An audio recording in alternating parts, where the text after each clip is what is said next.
So, willfully, you all are enjoying the dawning thus far.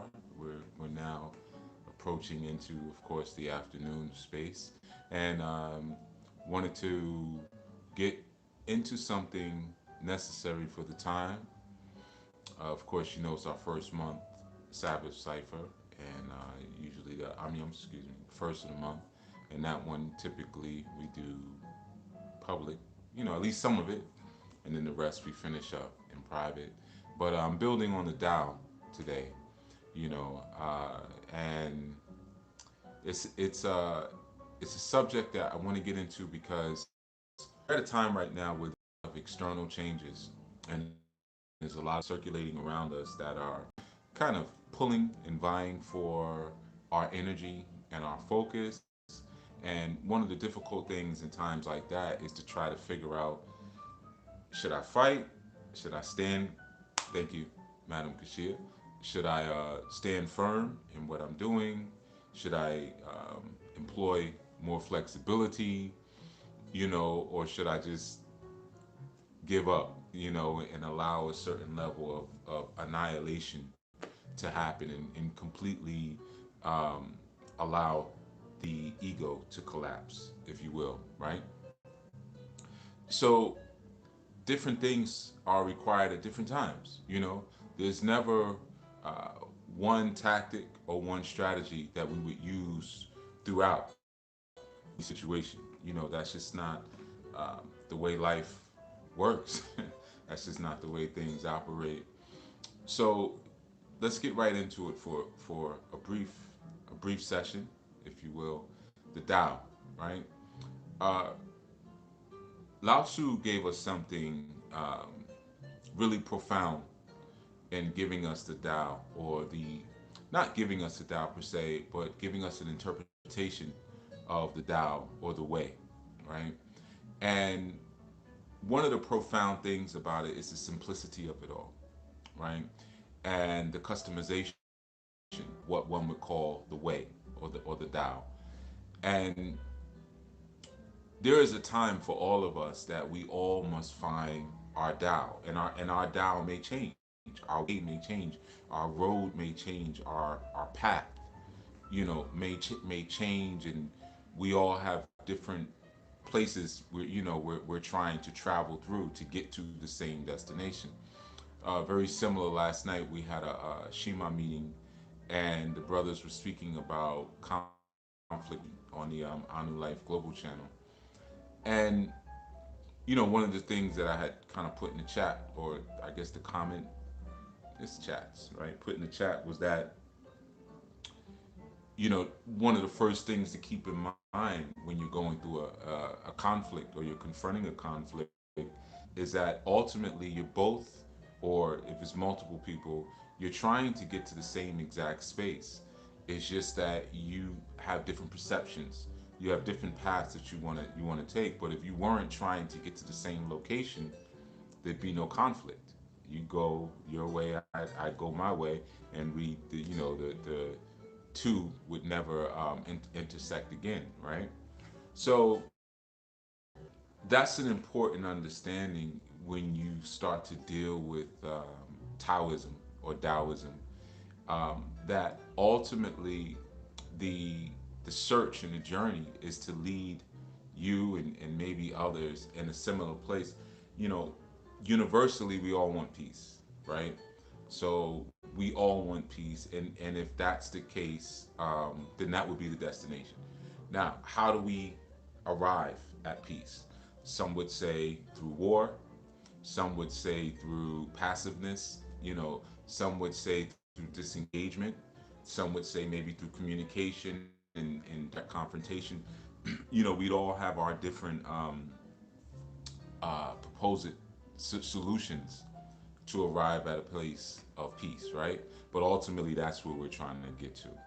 So, when you are looking at the Tao, or you're trying to understand concepts of such, you have to approach it, or it's advisable to approach it in a similar manner, right? Um, excuse me.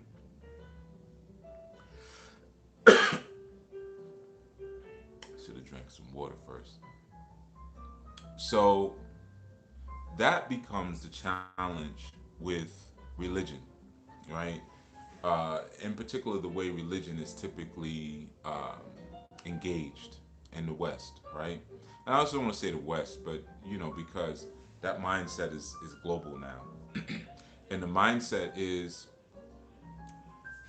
we are doing a certain thing a certain way, and this is the right way to do it. And if you don't do it this way, then you're damned.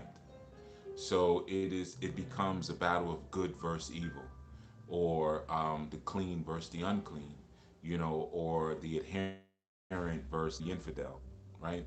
So obviously that's a problem because even in understanding something like the Tao, right, you understand something um, very simple, and it's a simplicity of balance, right? So uh, we wouldn't have good and evil or good and bad, or I don't want to say wickedness because that's not evil. Um, they live on the same plane, right? Balancing one another. Very similar to a mountain, right? There's a yin and yang experience. This is the simplicity of it, right? So what would the yang be of a mountain? Well, the ascension of a mountain would be its yang, right? The fact that it goes up. What would be its yin? Its descension. So the fact that it goes up and then goes down is what makes it a mountain. You have to have both there, or you would just have Jacob's ladder, right? Which will that's another thing I'm going to touch on soon, um, or Yakub's ladder. But the point I'm saying is that uh, it is the yin and yang that actually constitute what that thing is, right? You think about a wave. What makes a wave? It's not just the yang of its movements. It's its ebb and flow. It's its crest. It's its rise and fall that actually makes it what it is. So even when you're dealing with something as beautiful as light, or you're dealing with something as beautiful as sun, you know, um, we can observe the effects or the momentary experience of a sunny day from the shade, right? So it's from the shadow and the shade that we can look and say, "Oh wow, look at what's happening." So that within itself, right? The sun or the direct light would be the yang, the shadow would be the yin, right? And this is what makes a sunny day, right? And not a global catastrophe, if you will.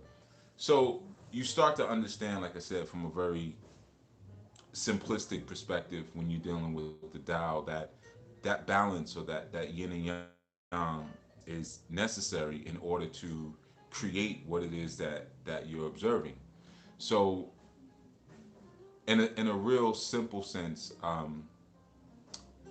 why is this necessary now, right? Because like I said earlier, you might be in a situation now where there's a confusion as to what do I do, like especially coming out of quote unquote coming out of certain crisis right now, and individuals telling you like, oh, we're good now and we made it, and it's time to move on to the next experience, and yada yada yada, whatever,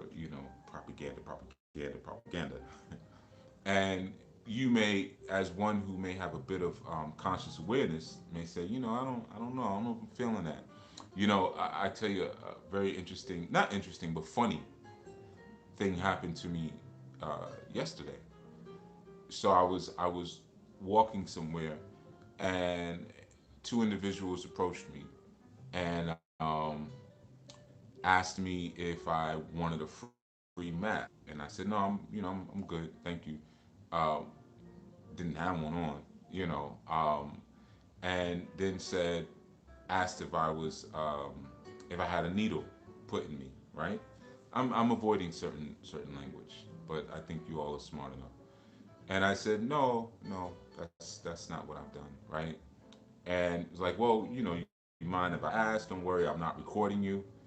When that was said, I said, okay, you shouldn't have said that. Now my the hairs on the arm, my spidey senses just went off, you know. But what was interesting is that I said, well, before you begin this pitch to me about this, you smoking a cigarette. And I said, could you really? And the person said, oh, don't worry, it's fine. The cigarette smoke won't carry. He said I have that issue, in terms of why I would need to get the needle. He said, I'm already needled up, basically, right? So I said, yeah, but you over here. I said, do you have an immunization against nicotine, and lung cancer? I said, so you're trying to sell me this while you're smoking a cigarette, So I said, oh no, it's hard for me to really feel the intellectual, validity of of your sales pitch while you're smoking a cigarette, right? And on top of that, I'm pretty positive he was drunk, right? Pretty positive, So, I just started to kind of move. I was like, well, maybe I would have if you weren't smoking. So I said, maybe, quit smoking. And then if you see me again, we can maybe have a conversation about that. But as of right now, nah, you don't really, you're not coming off as the picture of health to me. Smoking a cigarette, you get a needle, and your eyes are kind of yellow, and you're just looking real soggy, right? So, like I said, we're in a time now where there is a wave of ideas and thoughts being thrown at us, and for those of us who may consider ourselves maybe just slightly more aware, just kind of take maybe you're a person who takes a little bit more time to examine life or whatever.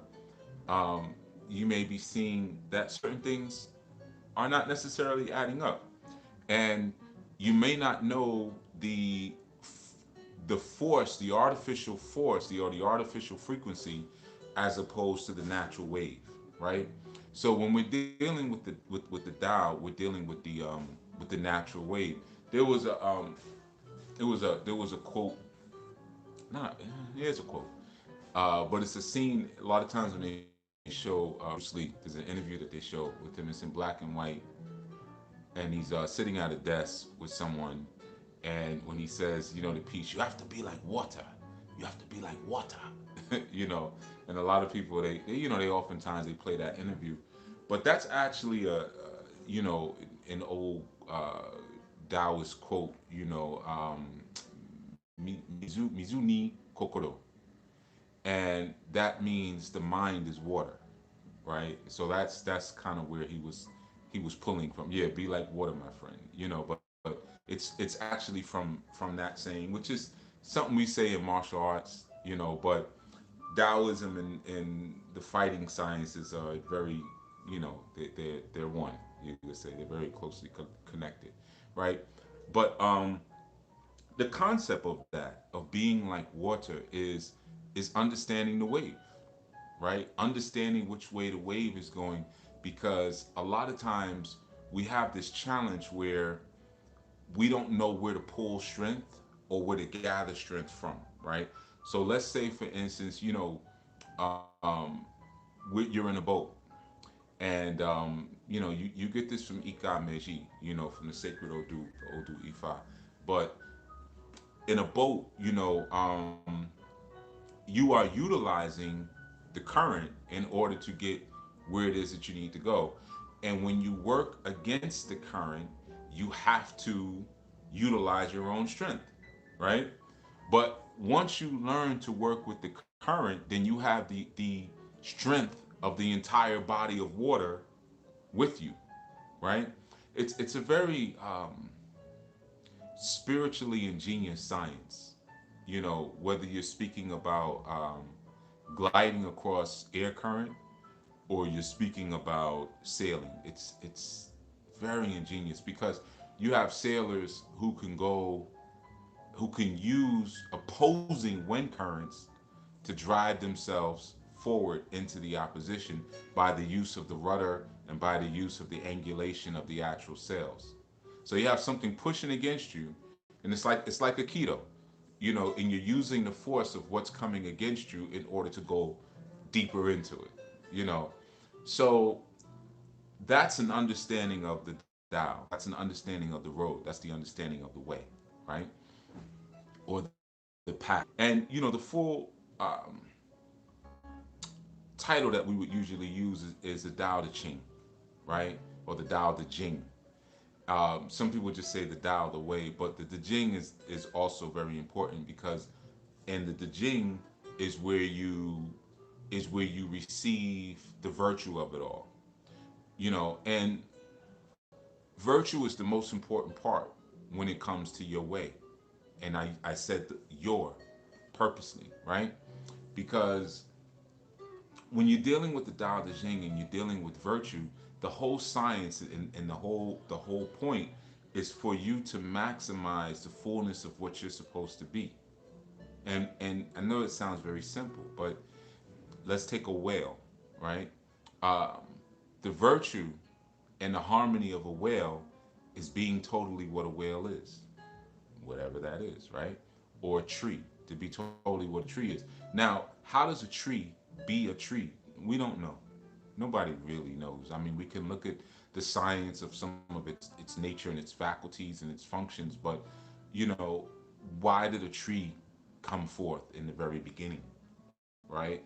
And the same thing, people are still, you know, for human life, still trying to understand quote unquote the meaning of life, right?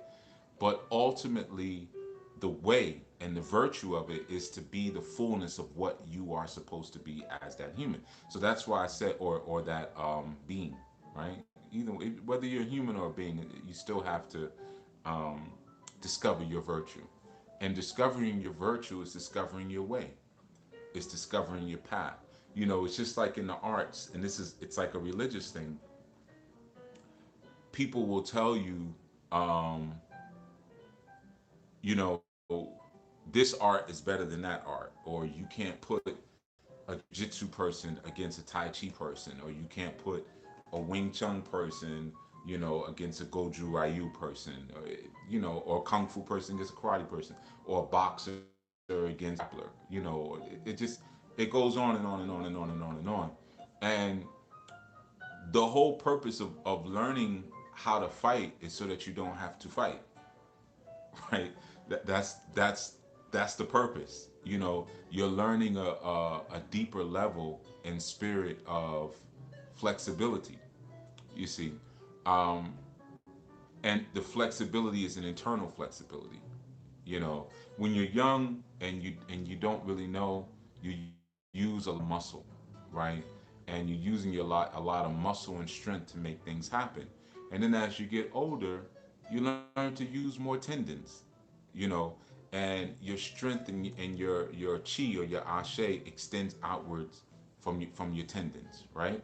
So it becomes more internal. But for each of us is different. We're all aging differently. We're all aging at different times. We all have different qualities. We all have different specialties. So your Tao or your way is going to be different. So you might take someone who, yeah, okay, they're into Tai Chi, right? And typically we look at Tai Chi, we might say, you know, because you're used to seeing old people in the park just doing circular movement, and you're like, oh, they ain't about to do nothing.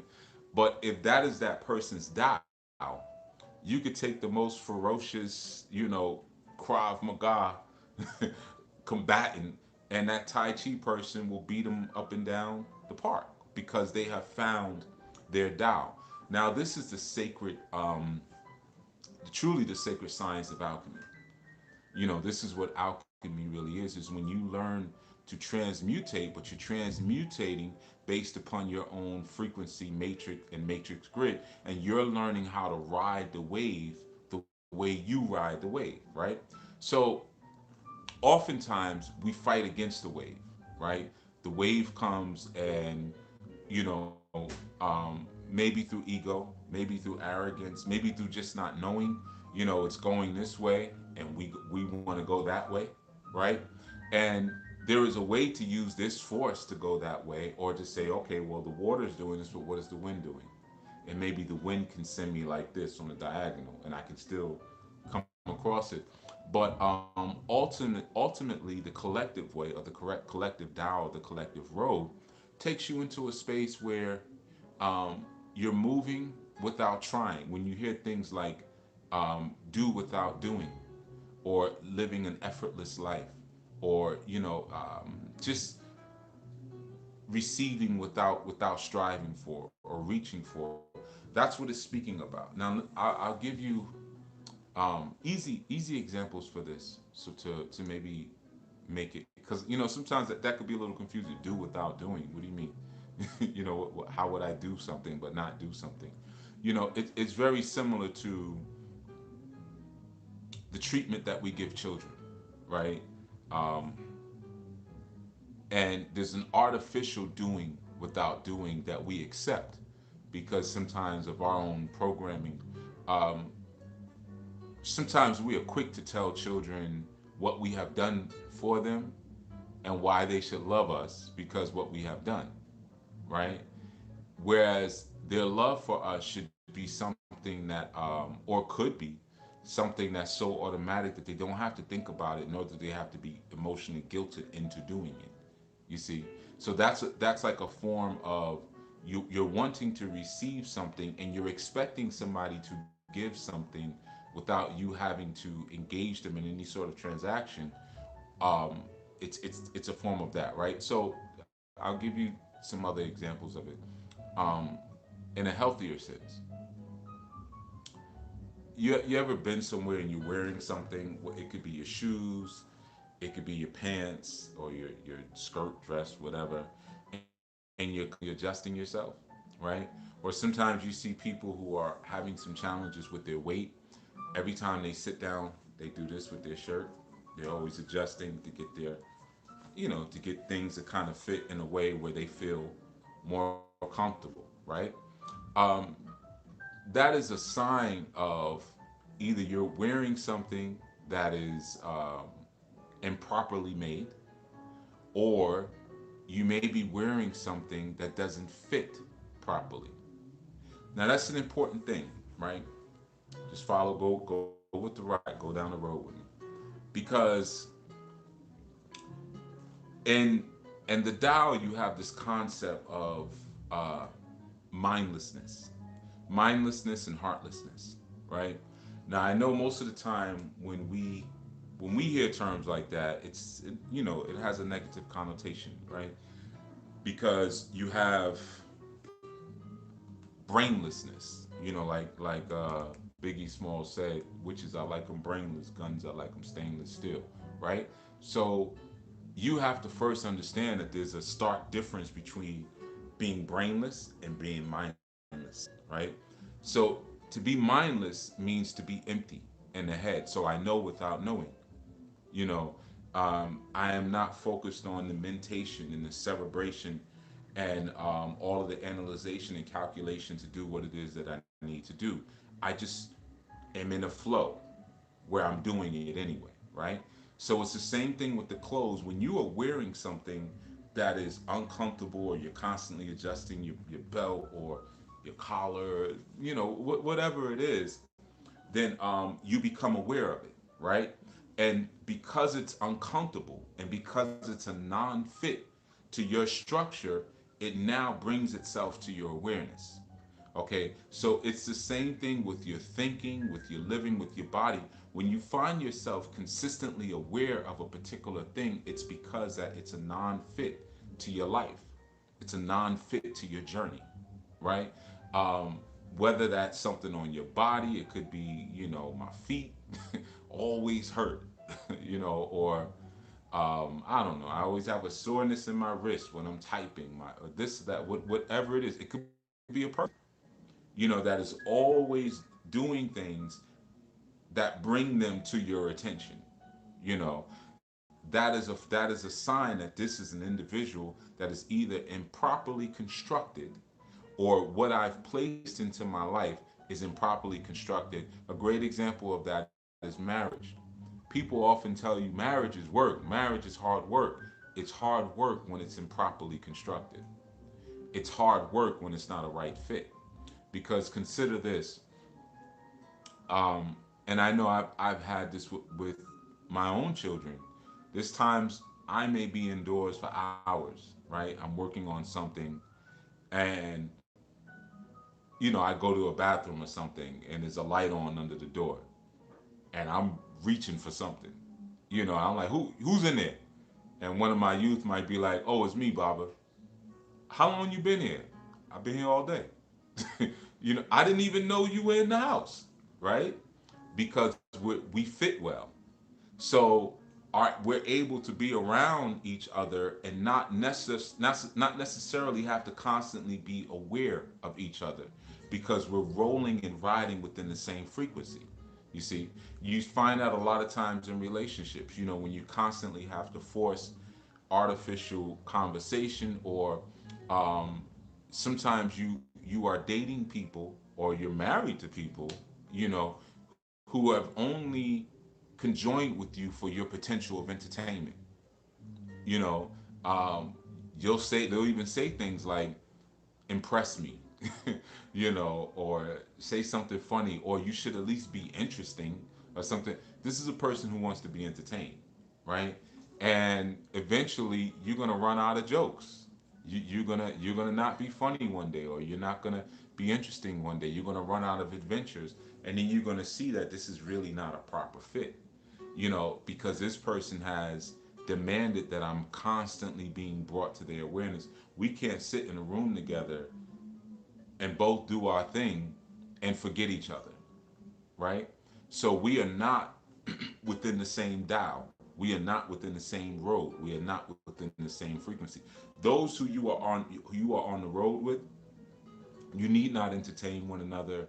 You need not constantly be aware. Again, it's just like a piece of clothing that doesn't fit properly. Sometimes it's the food we eat. Oh man, every time I eat, what do people eat? Pizza or something, right? Every time I eat pizza, um, even now, I'm coughing because I'm talking at a higher tone than my natural voice. Here's a great example that's happening right in the moment, right? I'm talking up here and I'm bending my neck as I'm talking.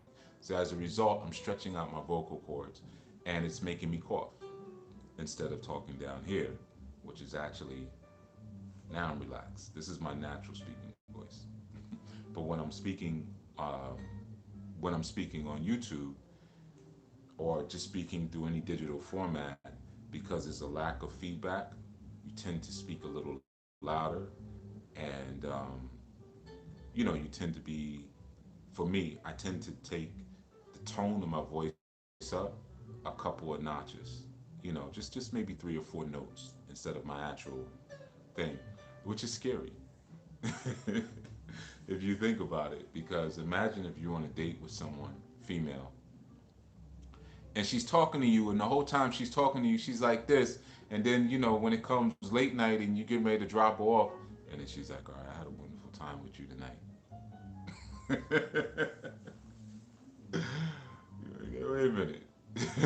Wait a minute. Wait a minute. Wait a minute. You know, I was wondering what the T and your middle name stood for.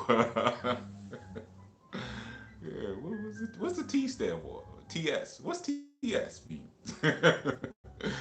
you know, I'm gonna leave that one alone. But that's an example, right? Of being out of your way, or being out of your being out of your dial, being off your path, right? So you start to, when you do that, certain things start to come to your attention consistently, whether it is that you're coughing, or whether it is that your collar hurts, or whether it is that your belt is cutting into your gut, or whatever that thing is. It's a product, again, of there being a non-fit oftentimes in a relationship. Oh, y'all better stop laughing at that one. We already in enough trouble. um, yeah, even with my video, that little video I put up, they took away 400 and something views. Don't know why. Yeah, they took away 400 views off of it.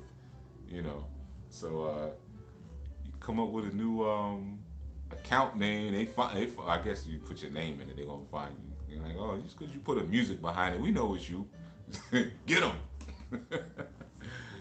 Can they do it? I guess they can, because the first day it had 3,800 something, and then if you look now, you'll see it has like 32, something like that. It's steady going down. I've never had any numbers go down. But yeah, I remember I was like, oh, 38, yes. All right. The people want the song. People want the music. And then it, boom. I said, okay, this is interesting. But it is what it is, whatever. So I've heard people talk about that before, being stripped of views. I've heard about that. But usually I've heard, thank you, Kashia. I've heard about that on like much, I'm a small fry, much bigger channels, but I guess anybody could get it. So let's get back to this concept of mindlessness and heartlessness, right? Or brainlessness. So the concept there is that I'm not aware of my functioning. One thing about Taoism is that there's a steady moving and shirking away of knowledge, or more important, there's an indifference where knowledge is concerned, right?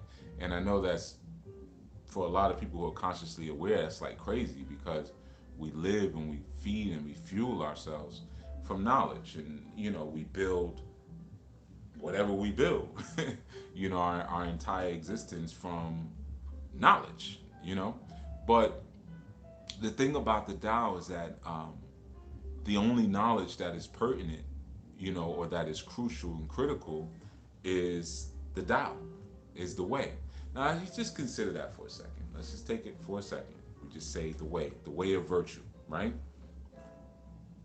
If you think about that, and when we say that the Tao, the Jing, the date, the of the Jing, um, relates itself to the heart, right?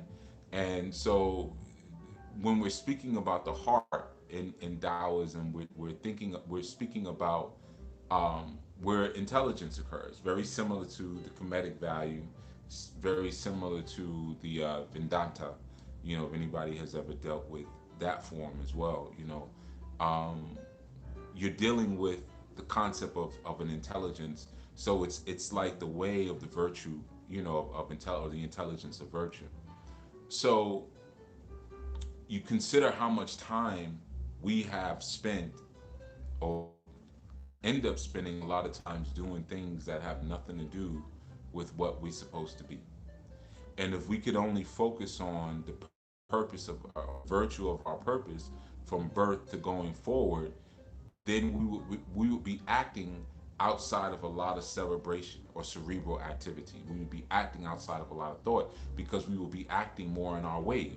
It would be more instinctual. If I came to the planet to be a wood carver and that's all my focus really was, then I wouldn't really have to learn. I wouldn't, I may appreciate other knowledge, but I wouldn't feel this lust and this hunger to have to ingest it because it has nothing to do with my way. It has nothing to do with my path. And that's no knock against whatever is being presented. Whereas a lot of us find ourselves not being able to capitalize on what the actual way is because we don't really know our own virtue, or really understand what virtue is. It's like a lot of us don't understand what character is, or what honor is, or what integrity is. But if we could understand our own virtue from early on, we'd only be concerned about our path. You see, concerning ourselves with our path would get us to our place of spiritual and divine destination in a more efficient manner, as opposed to constantly getting knocked off. And man, I did this for 5 years. I did this for 3 years. I did this for seven. I wasted 12 years of my life. I wasted 15 years of my life. I wasted 4 years of my life. Right?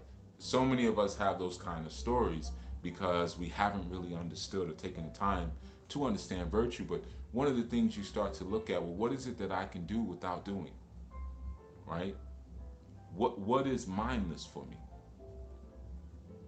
And we all have something, right? We have all even probably had experiences of driving home and not remembering driving.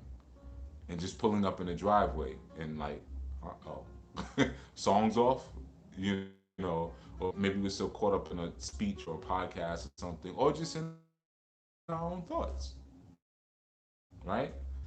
So many of us have experience where there's a certain rhythmic flow where we're not thinking about what we're doing, right?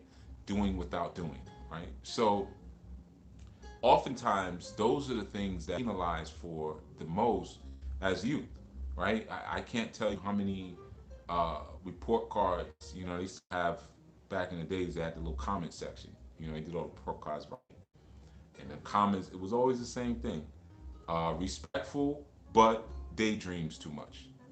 And I used to always try to focus on, but look, they said I was respect. Like, come on, they said, you know what I'm saying? Good, you know, what did they have? You had attendance, but you had behavior or conduct.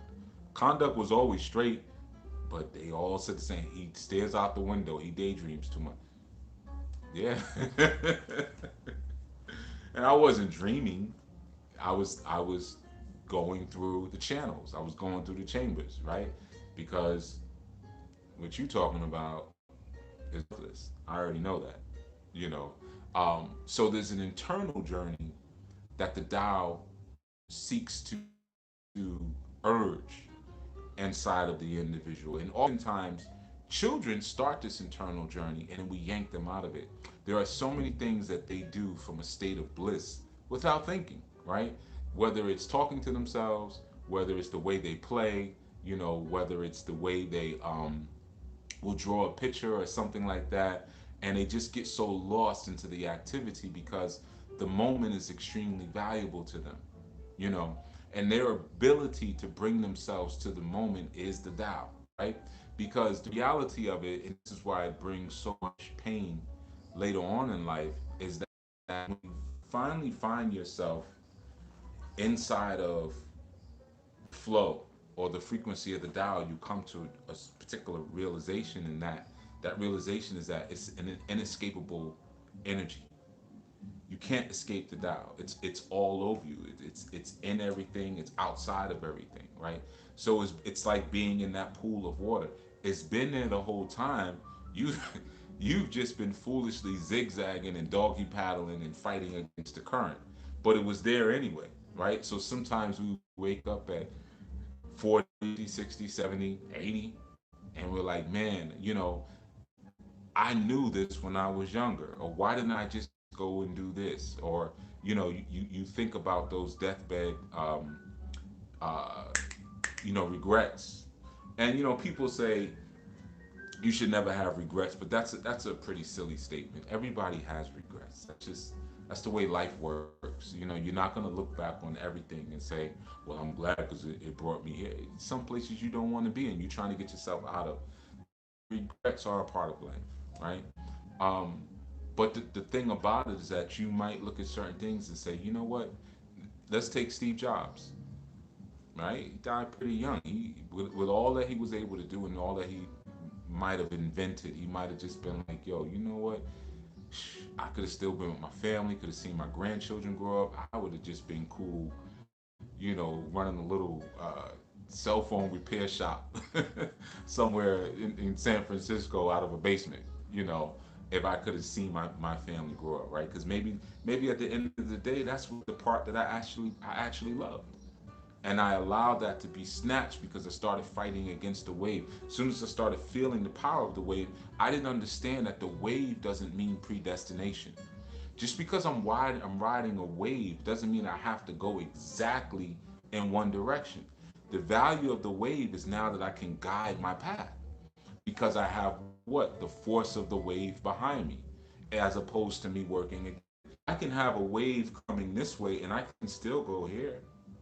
I can still go here. I can catch on to another wave when I cross here. You see surfers do it all the time, you know? Boom, exactly like surfing.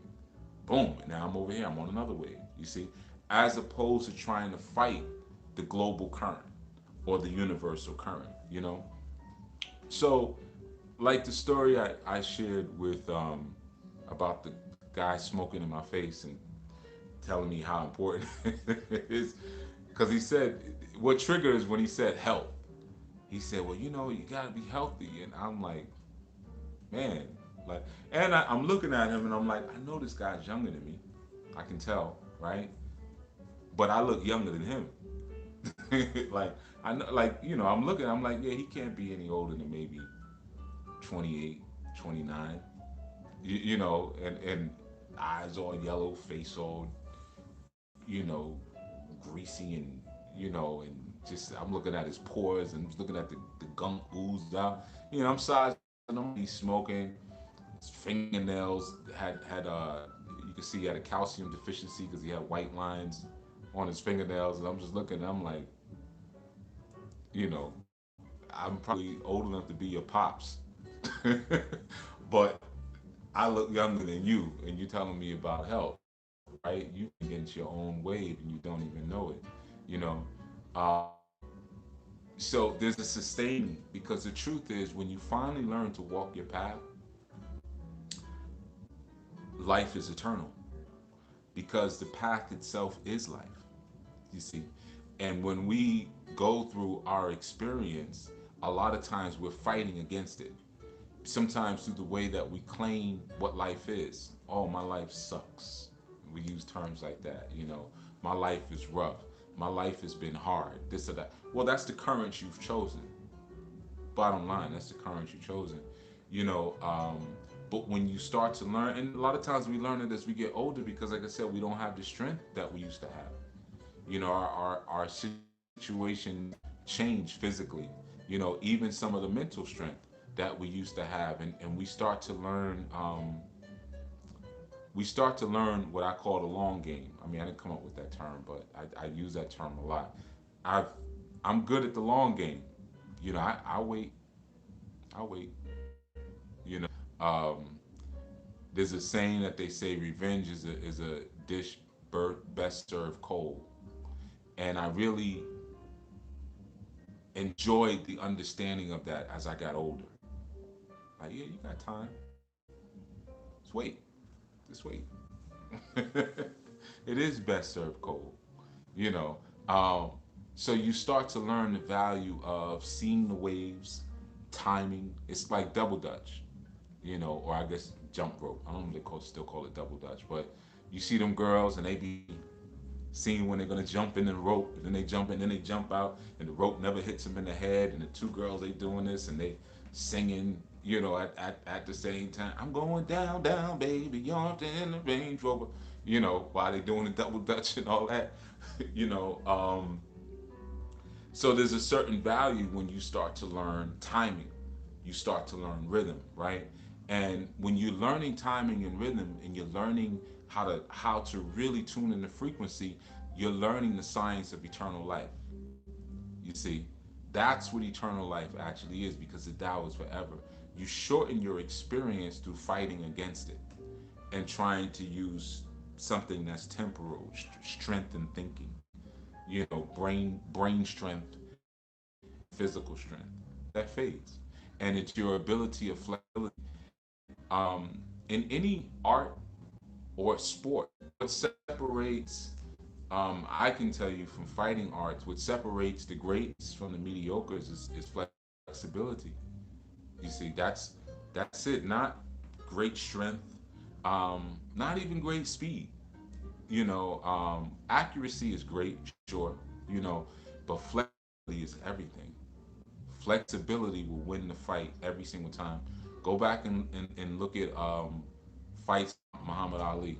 Look at how, as big as he was, you got someone over 6 feet tall just whipping that, whipping it like it was a snake. He was so flexible. And even when he fought Foreman, he brought that up. He was like, "Oh, your old George gonna come up to me like this." So he was even citing like how stiff George Foreman was, um, but he had that, that flexibility. So, and it's not just with fighting arts, but I know that's where, for me, it kept me from, losing teeth and stuff and getting banged up, um, or getting my neck snapped or whatever. It's just the ability to, have flexibility, because flexibility is the key to enlightenment. Never let anyone tell you anything different. If you go back to old segments I've done, I've said that. I've said that 10 years ago, and I'll say it today. Flexibility is the key to enlightenment, because the science of the Tao, or the science of the way or the road, is the science of spontaneity, being in the moment and being open to spontaneity, right? So, in order to enjoy the spontaneousness of the moment, you take a child who's somewhere playing, they're playing on a jungle gym, they're hanging upside down or whatever, and you run up on them and spray some water on them. The game changes. They're gonna jump down. They're gonna look for some water. They're gonna look for their little super soaker, or whatever it is. And now we have a water fight. You see, and then something else. There's some dogs, puppies. Now they're playing with the puppies. And each experience brings a different revelation. It brings a different level of bliss, because they're allowing themselves to be taken away by the wave of the moment, while at the same time guiding the wave to different experiences. Now, you can only do that when you're flexible. And when you're flexible, you're allowing the energy to flow in and out of your body. You see, and oftentimes we lose that through our stagnation of religion. I'm saying, this is what we do, this is right, that's what y'all do is wrong, period, right? And even though there may be some truth to that, all things are adapting and growing, right? So you have to be able to see, maybe you are right, but we're all given a different Tao, because this idea, the world is smaller now because of technology, which is its own religion. But there was a time when the world was the Roman Empire, right? So if I would say that my deliverer came to save the world, I would be speaking about the Roman Empire, right? I wouldn't be speaking about Indonesia and far parts of the planet. I wouldn't be speaking about the Samoan Islands, or.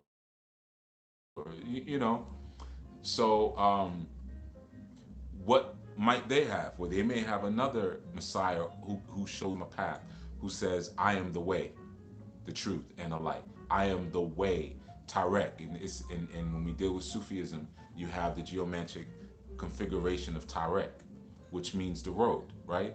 In Ifa, we have Ejiogbe. It's the straight spine, or the straight road, right? It's the same sacred geometric formation, right? But it represents that road, or it represents that way, right? So we all have a different way. For some, their way may be yoga.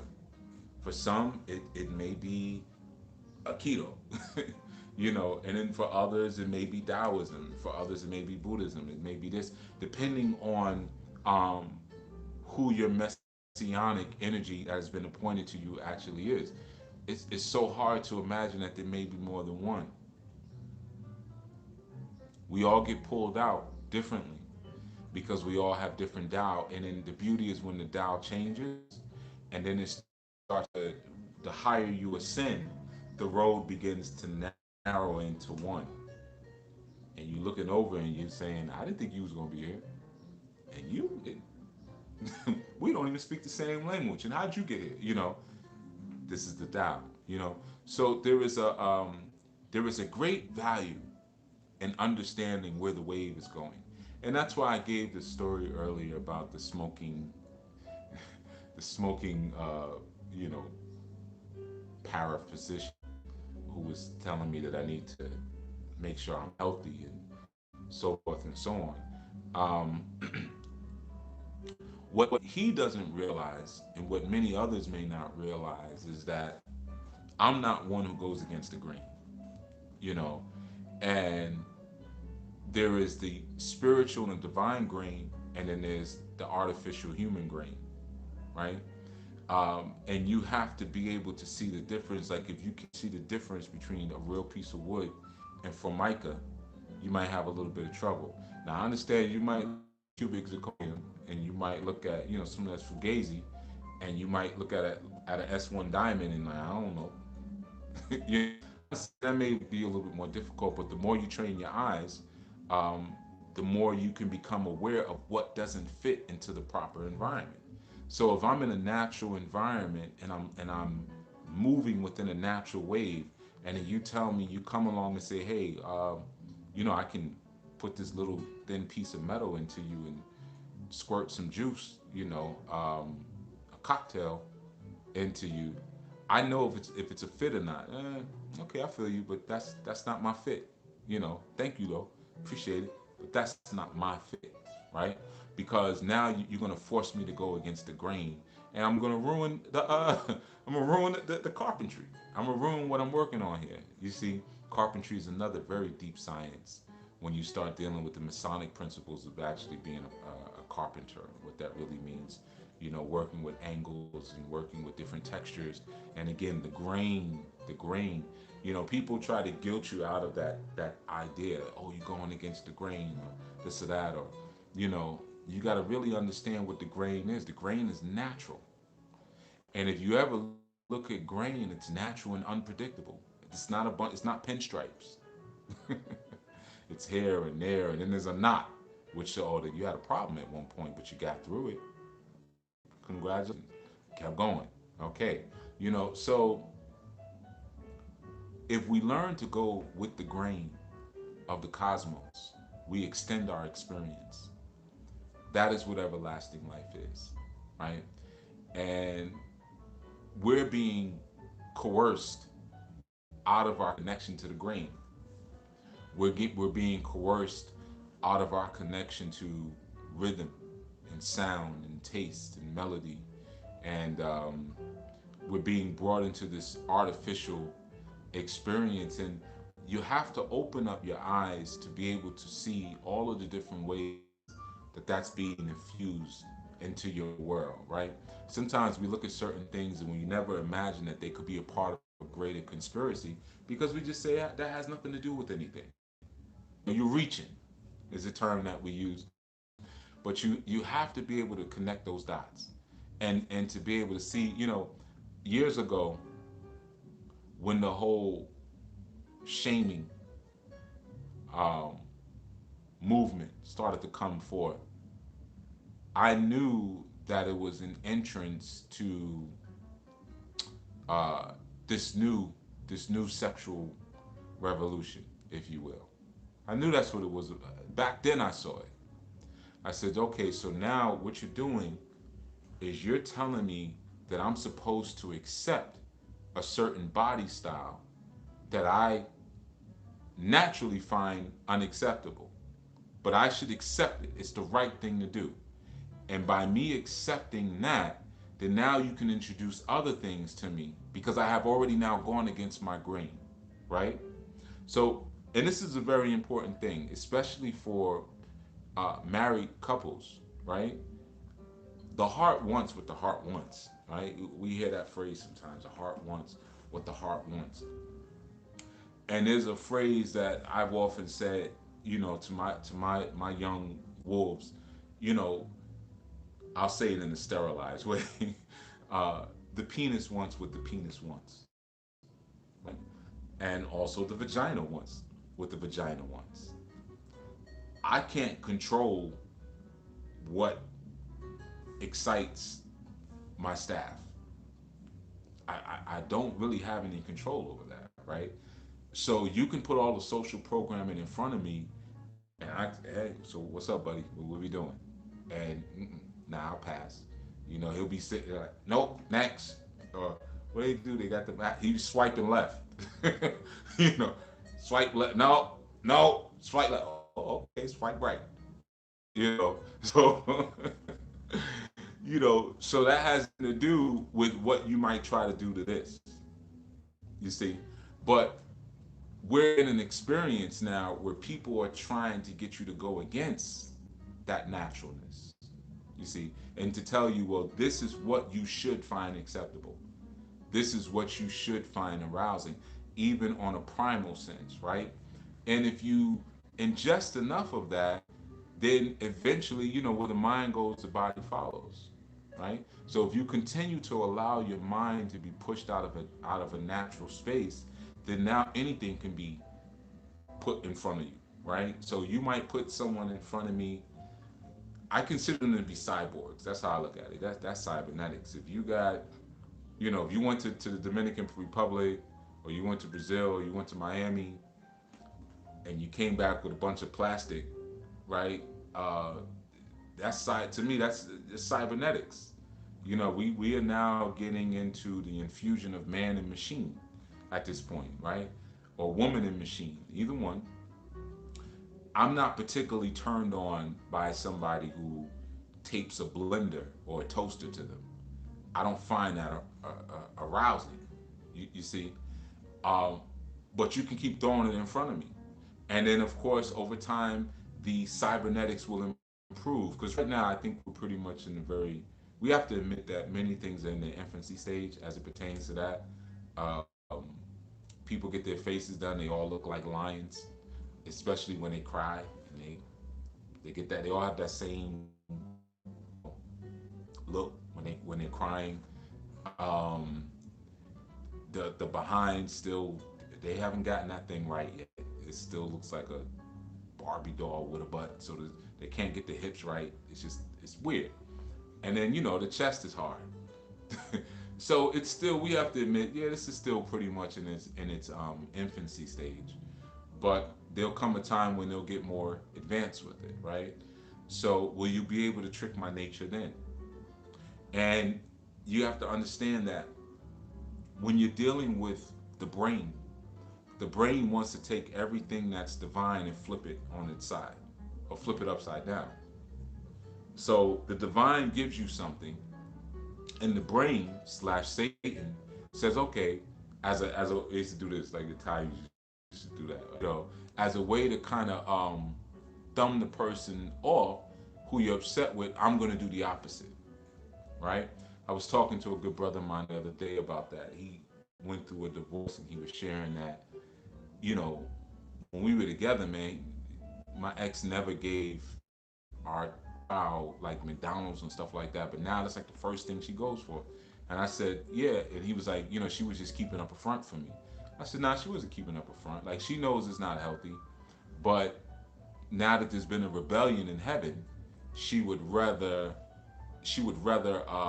flip. She wants to flip everything upside down. So whatever you gave, she's going to purposely give the opposite, because she's establishing her own kingdom as a lower order reflection of your kingdom.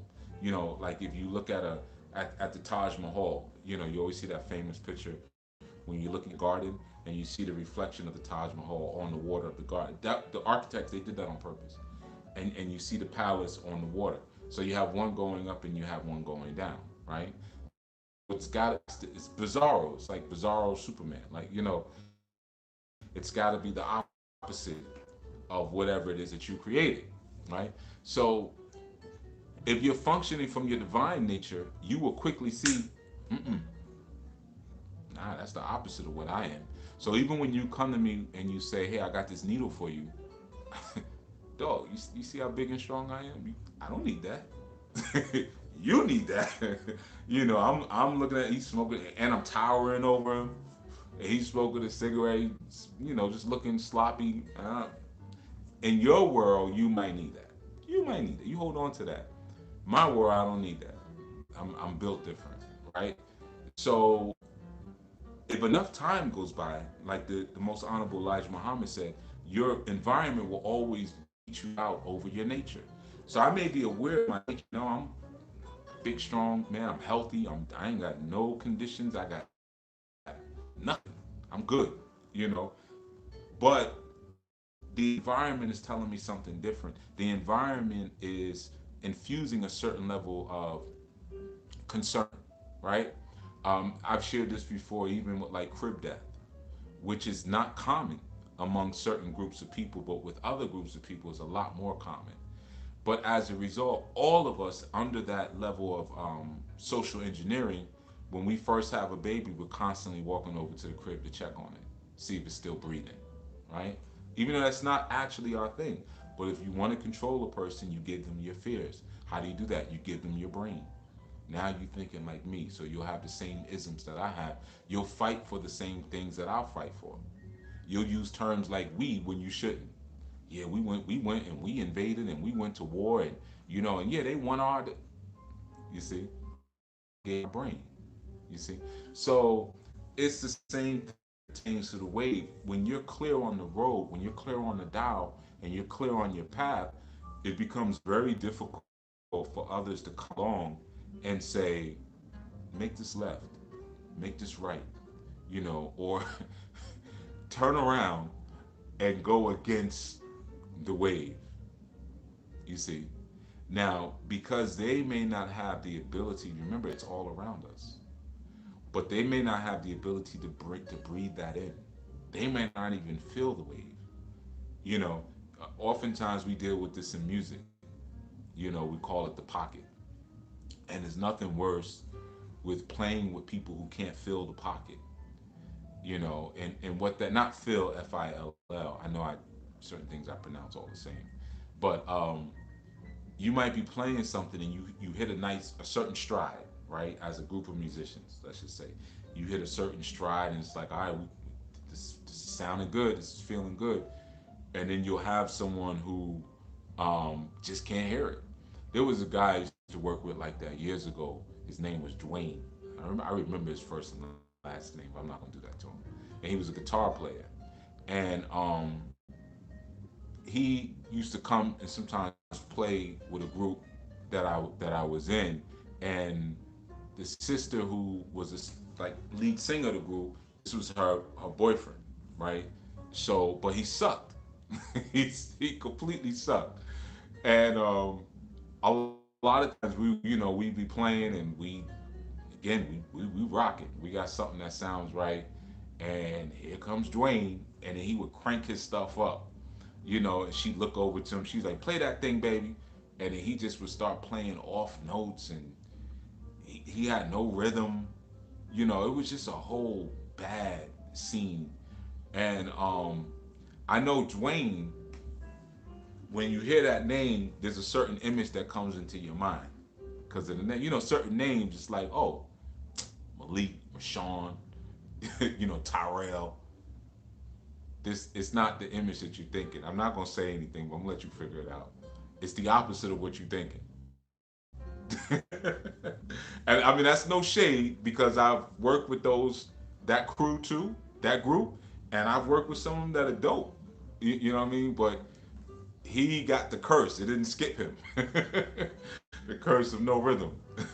But he couldn't hear and feel the wave. You know what I mean? And he would just throw everybody off. And I remember every time he would start playing, me and the drummer would like lock eyes, like don't listen. It was almost like the movie, what was that, Bird Box or The Box? It was like that. Like don't look over it. Like look at me, just look at me. And that's what we have to do. Like don't listen to Dwayne. Don't listen to Dwayne because if we listen to Dwayne, everything's gonna go off. Just look at me. Look at me. you know. Uh, so that's the thing, man. You have to know how to keep your focus. And the uh, the spontaneity of being able to move in a moment's notice to jump from wave to wave. Oh, the audio was up. Okay, Logan. It might have been on your side. I don't know because nobody else was saying. But I wanted to share that in this time because, hey, peace, peace, peace. Now, I wanted to share that, and I see you completed module one, by the way. Now, um, because we're in a time now where the waves, there's a lot of splashing around in the water, and whenever things are like that, you can't see the true reflection. I shared that before when I spoke about being able to meditate like a Sith. You have different ways. You can meditate like a Jedi, or you can meditate like a Sith, and either one requires flexibility. Bottom line, either one, right? Meditating like a Jedi means I'm meditating over a calm, placid, you know, lake. Everything is still. They're on it like that. Whereas when you're meditating like a Sith, you're angry, you're in pain, and you pacing back and forth because you're using your emotions as a way to gain clarity. And the Sith are much more powerful than the Jedi. So I mean, you figure that out for yourself. But then you have people like Mace Windu. or Samuel Jackson, who learned how to use both sides, or Darth Plagueis. They learned how to use both sides of the Force. But Mace Windu, who's like the strongest, got the strongest arm. And I'm not a Star Wars guy, so before y'all start throwing names, I'm not versed like that. So anything I got is just from watching the movies. I don't read the books and all that stuff like that. We'll go to, I don't know if they have conventions, but I don't go to them if they do. Um, like Star Trek, I don't go to those either. But the point I'm saying is that you learn your Tao, and you learn that through the flexibility, and that's one of the sacred values in being able to know your mirror, right? Mirrors are very important in Taoism because what it represents is that mindlessness and the heartlessness. When you look into uh, a mirror reflects, but it doesn't hold on to anything. And the next thing that you put in front of it, it takes on that. Okay, it's this now. You holding this up? Okay, it's that. But it doesn't attach itself to anything. You see, and ultimately, that's that should be the goal, right? And that's very difficult when you're stuck in the early stages of religion. The early stages of religion tell you to hold on to every step of your climb. You see, and you may not realize that the wave is changing directions, but I'm holding on to an old step, right? So what happens now? I'm gonna sink. I'm gonna go down with this old boat. This boat has holes in it, and I'm gonna go down with it because I don't understand the science of adaptability. I don't understand movement, right? I don't understand that the Tao or my creator or my originator is in everything, right? So it's even in that change. But because I've desensitized because I've been trained out of my primalness because I'm looking at cybernetics on IG all day, and I don't even remember what a real thing looks like, or I don't realize that very similar to pornography, that's always going to be better than the real thing, right? See, some things we have to withhold from ourselves, not because it's so bad, but because it's so good, right? Because if you're, let's say if you're a guy or a female, whatever, and you're ashamed about your form, you have shame about your shape or your health, right? When you're watching one of those things, you could be laying all your whatever's wrong out, and the person never says no. The person never says, "Why don't you go work out?" The person never says, "Your butt is so flat," or "Your thing is so small," or whatever it is, right? You don't have to deal with any of the soul and intimate anxiety that you would have to deal with another person. So on many levels, that actually becomes a better experience for you than the actual real thing, right? So some things become dangerous in that sense, and you have to learn how to abstain. Just because you have access to it doesn't mean that you should engage in it. You start to learn that when you understand the science of the Nephilim, and the Nephilim coming and giving you certain sacred sciences, giving you certain ways to do certain things, and you're thinking, well, it must be good. I mean, they did fall from heaven, like, so it's good technology. It's just that the creator doesn't want me to have it right now, whatever selfish reason. And you don't realize that because it's not for you to have right now. You'll shoot your eye out. I'm not going to give my 6 year old, my 7 year old a pistol. You know, is a pistol good to have? Yes. Would it be good if they might look, but I could protect myself? Yeah, you're right. You're absolutely right. But in a collapse, a social collapse scenario, or what we call SHTF, when stuff hits the fan, or Teowaki, the end of the world as we know it. Um, your greatest danger, your greatest danger is not the government, it's not a contagious environment, it's not zombies. Your greatest danger will be children. They will be the greatest danger. Children. Don't forget I said that. And not that I'm saying I'm wishing that we see that in my lifetime or in my children's lifetime, but just know it. Greatest danger is children. Um, you imagine 8, 9, 10-year-old children with access to weapons without a conscious and moral indoctrination. What happens? You know, without even a thorough and ingrained and seasoned and integrated respect for life. They is danger in that type of scenario, right? So there's certain things that they should not have, just like there's certain things that we should not have because we don't know how to use them. Think about all of us who have spent um, excessive amount of times learning spirit sciences, right? Before we learned morality and consciousness, we became immoral and unconscious people, right? So yeah, you may be able to invoke a spirit, a demon. You may even know how to summon the jinn. You may have those skills, which is not that difficult to summon jinn, by the way. You just need a little bit of jasmine and a couple other things. But you may be able to do those things, but why are you doing it? And from what moral perspective and stance are you interacting with those energies? So maybe you shouldn't have done that yet, but you got to remember, just like a Nephilim, if Pops kicked me out of the kingdom, and now I have those who are um, unaware, right?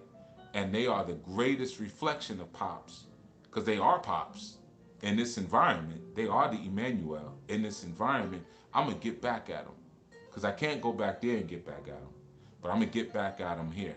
How am I gonna get back at them? I'm gonna do the opposite of everything that I was supposed to do.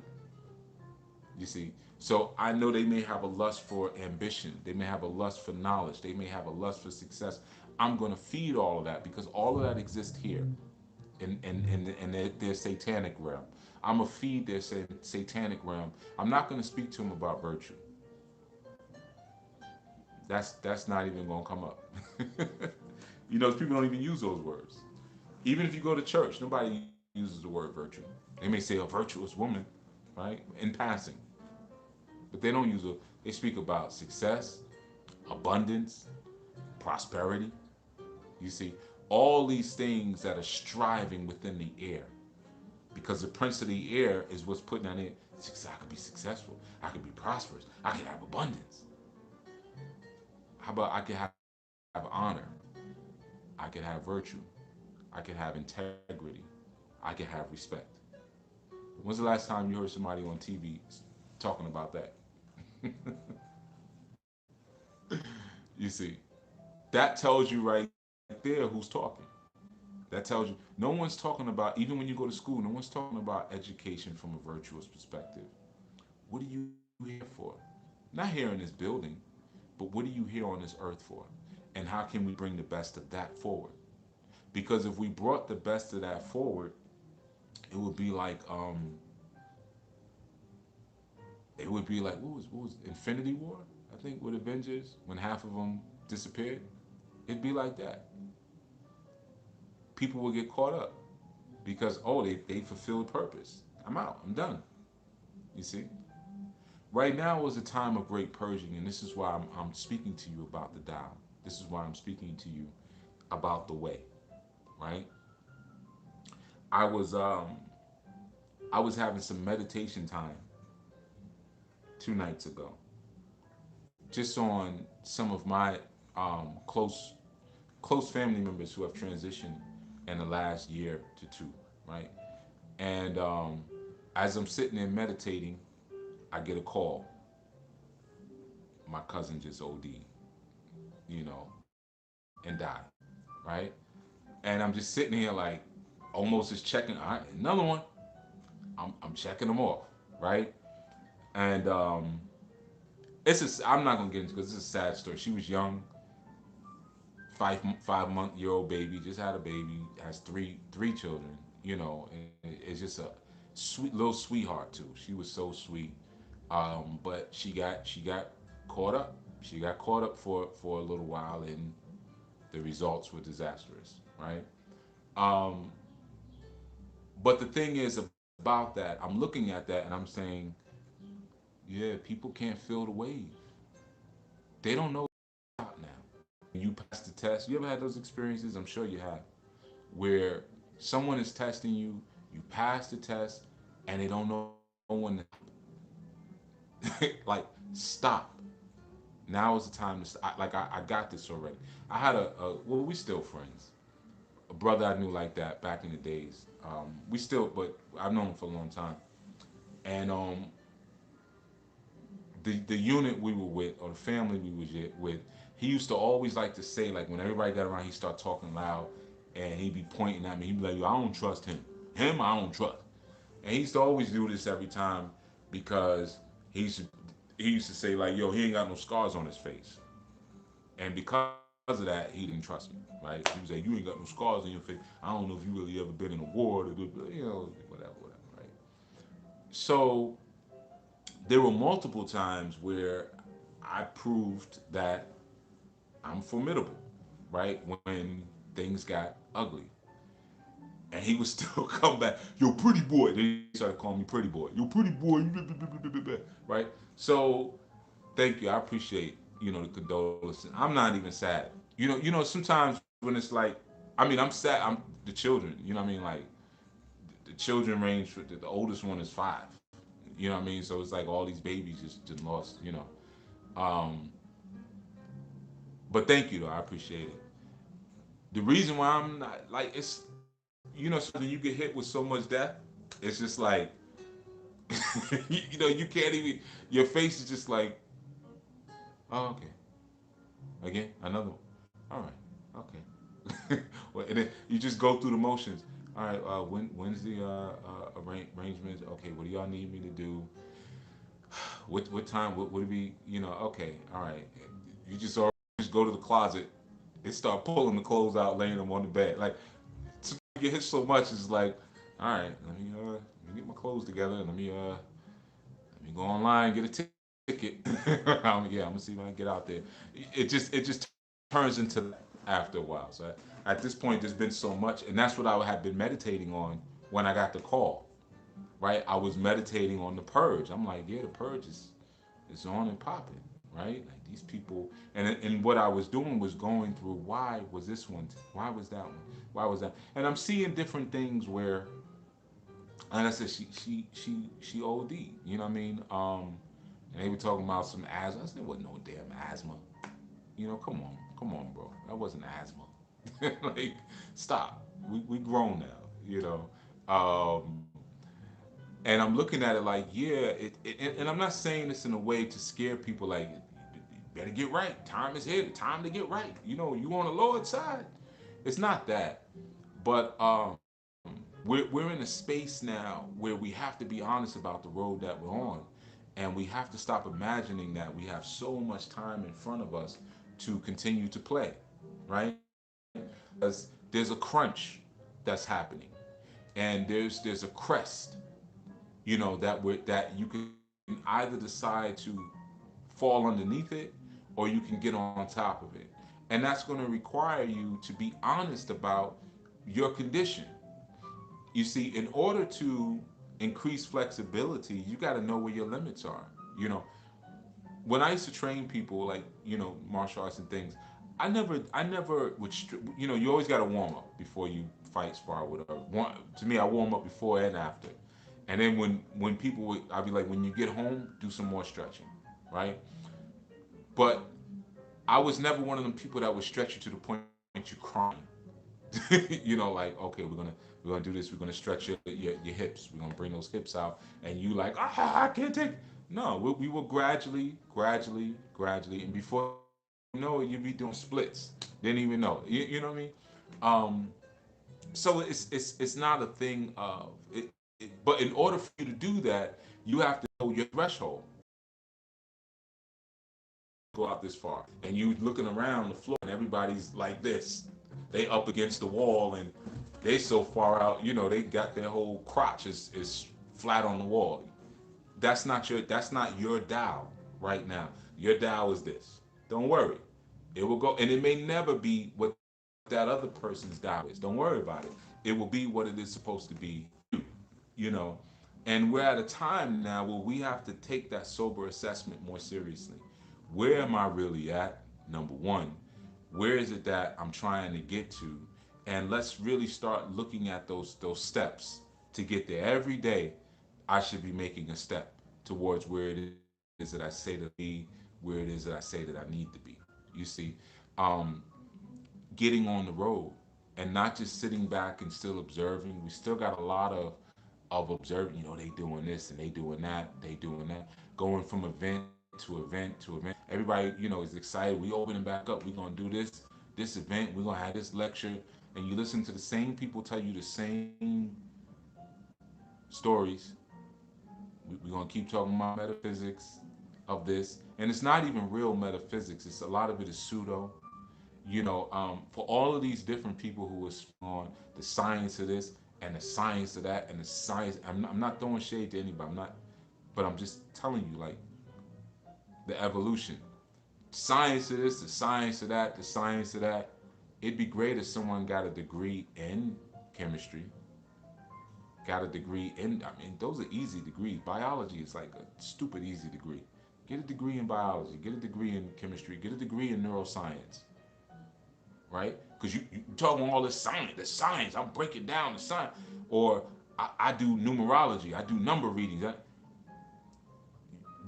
There are math based degrees.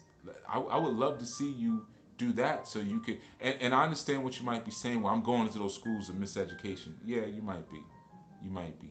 But because you're so educated now and you got so much wisdom, you go in there and clean up and get access to more information because ultimately you are still basing what you're saying off of their sciences. Let's keep it real.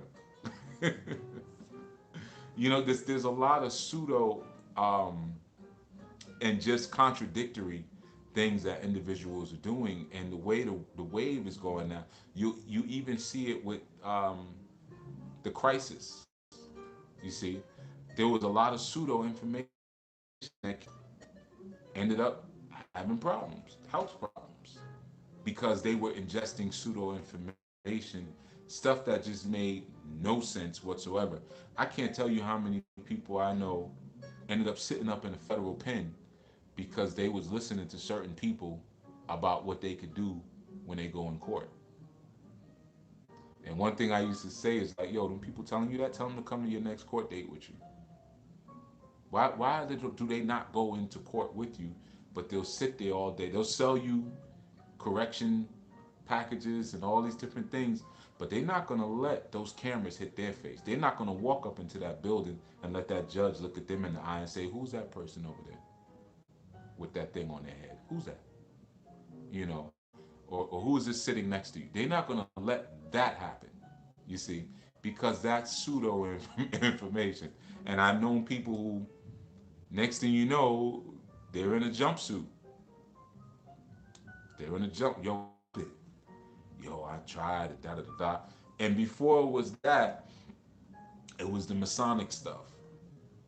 Brothers used to say, yo, all you gotta do is you go into court and you just salute like this, or you grab your belt buckle like this and you pull your pants up and you say, I'm a traveling man. And yo, they'll dismiss your thing right there. Just pull your belt buckle up and hold your fingers down like this and say, I'm a traveling man and you're good. You see what I'm saying? Now, for some of you now, that may sound silly, but back in the days, that was a thing. Yeah, you gotta come and do this, and you do so, and the judge will know that and then it just evolved into more stupidity. And through all, you might say, why don't you get a law degree? You don't have to become a member of the bar association. I wouldn't suggest that because now you just null and void your actual ability to fight against something because now technically it's a conflict of interest because y'all are all a part of the same association. The judge is a member of the association, the prosecutor is a member of the association, the defense lawyer is a member of the association. So now, yeah, okay, I get that. You don't have to join, you don't have to take the bar, but law school doesn't take it's quick. It's not a hard degree. I know a lot of stupid lawyers. A lot. A dumb lawyer. It's not that hard. You know what I mean? Because you're doing all that talking about law and stuff like that, right? You see? Um, but let me tell you something. And this goes for anything that has to do with getting freedom or a spiritual revelation. If you have to pay for the direction that the creator or vision that a creator has given someone is not real. If I say, you know what, I had a dream the other night and the Most High told me where our people are going and where we need to be, and because of that, I am now doing a conference. I'm going to go from town to town. I'm going to share this information because the creator said you have to go and spread this word. I can promise you anything. If that really did happen, the creator probably didn't say, and you charge $27.99 per ticket to get in, and then you could do live streaming, and you live streaming for $15. I'm pretty sure the creator probably wouldn't have said all of that. You see what I'm saying? I think not my creator, maybe my maker, but not my creator. So these are things that you kind of have to begin to wake up to, right?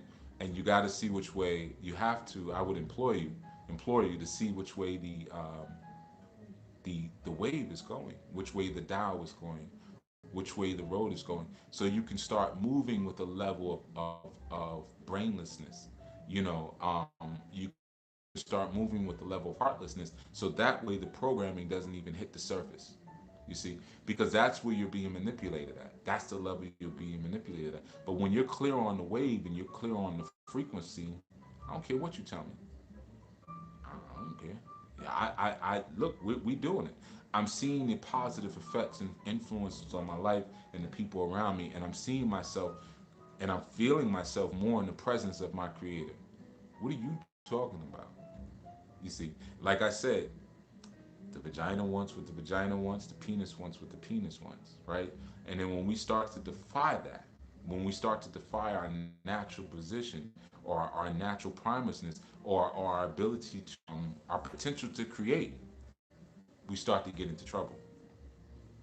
And there's so many sciences around. There's so many biological sciences. Biological perspective. I'm laughing because I remember someone trying to guilt me out of this once. A man will go for a woman who has the physical, and I'm saying from the neck down, who has the physical form that he enjoys more. He'll go for her quicker than he'll go for one who may be more pleasing in the face without the physical form. Right? That's primal. Like that's just there's a science to it, right? Now we may look at that and say, "Oh, men are dogs; they don't get." No, it's not that. It's a reproductive imperative, right? So there ain't only but so many things you could do with a face, right? There's some things, but it's only a couple things you could do with a face. But from a primal and base level, he understands that this is what I want to recreate with from genetics, right? Genetically, this is what I want to push myself through, right? This holds that. So that's the thing that's really important.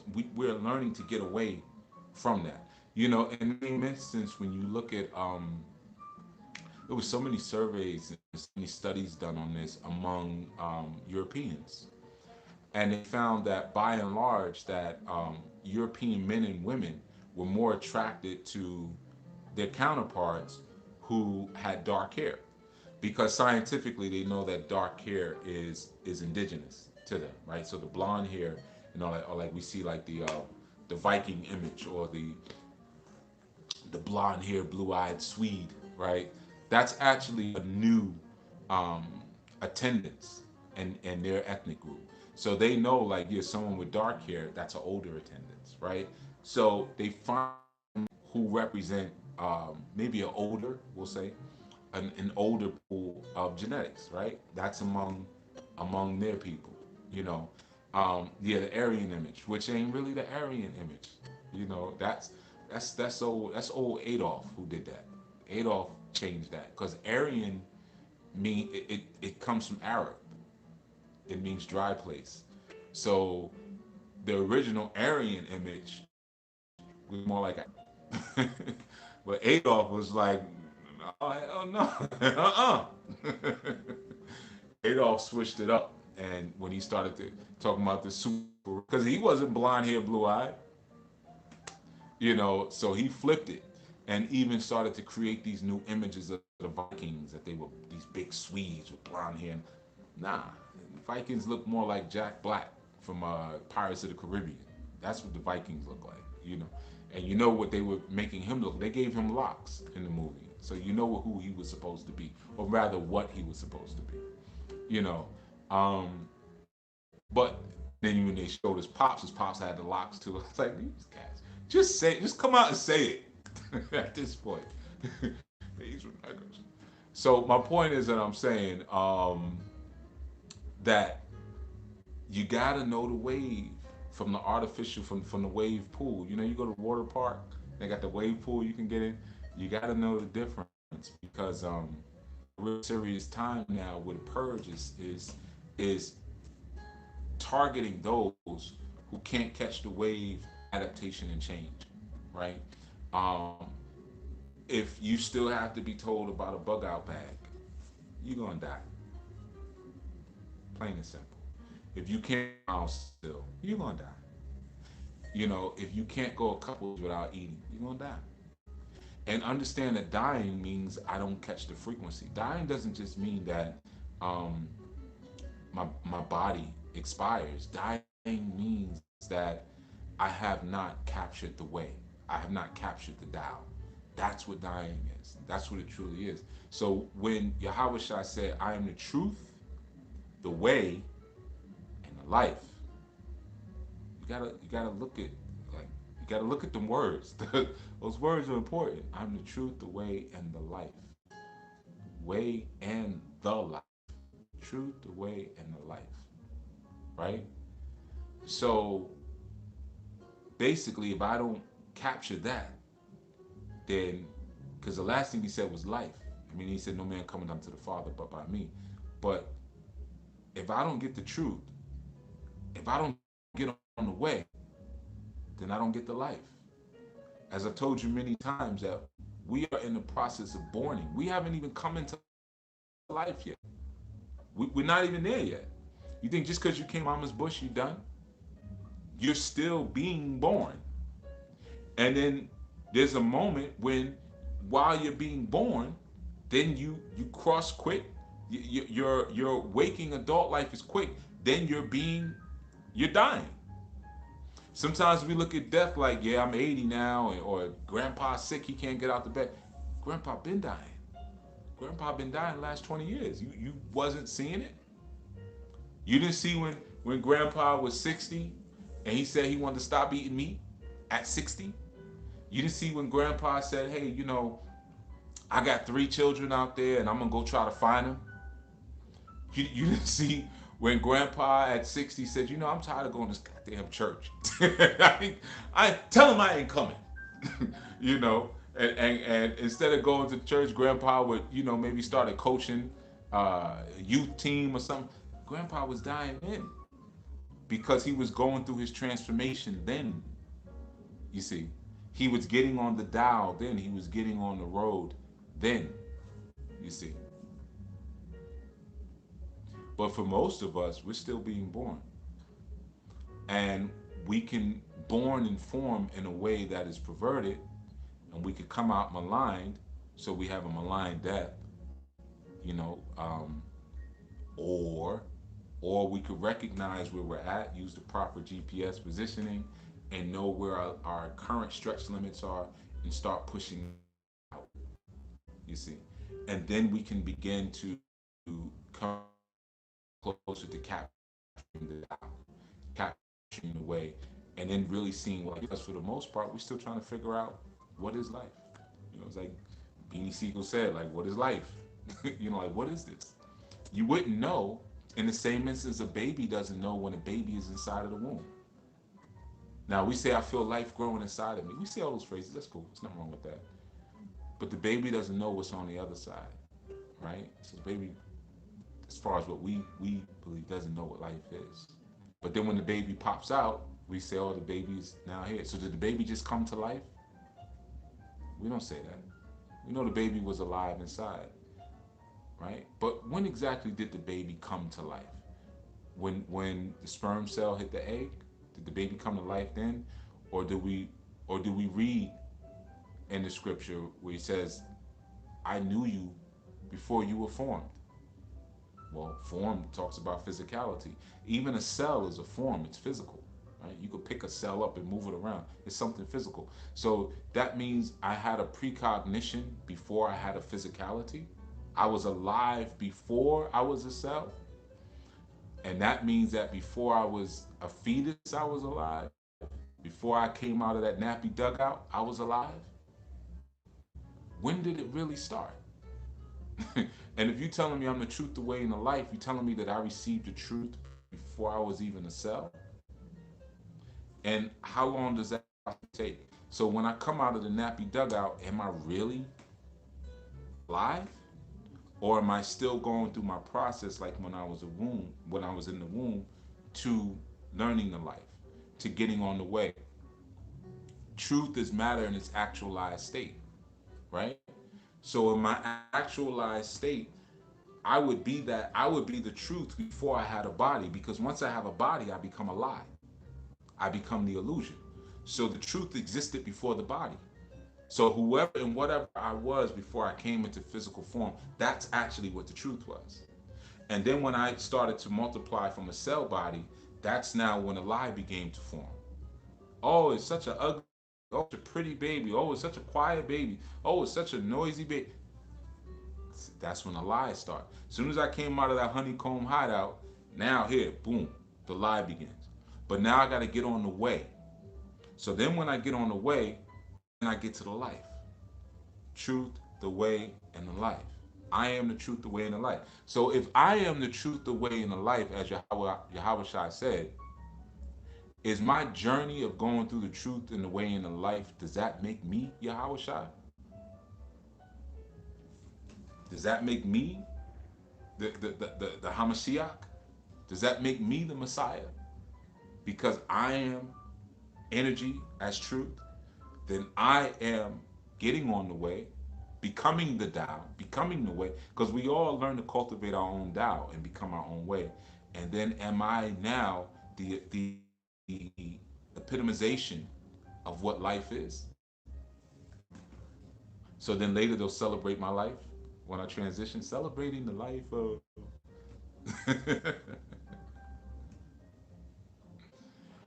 Or it could be that. Or I come here and I learn how to acclimate to society. And I do what's told of me.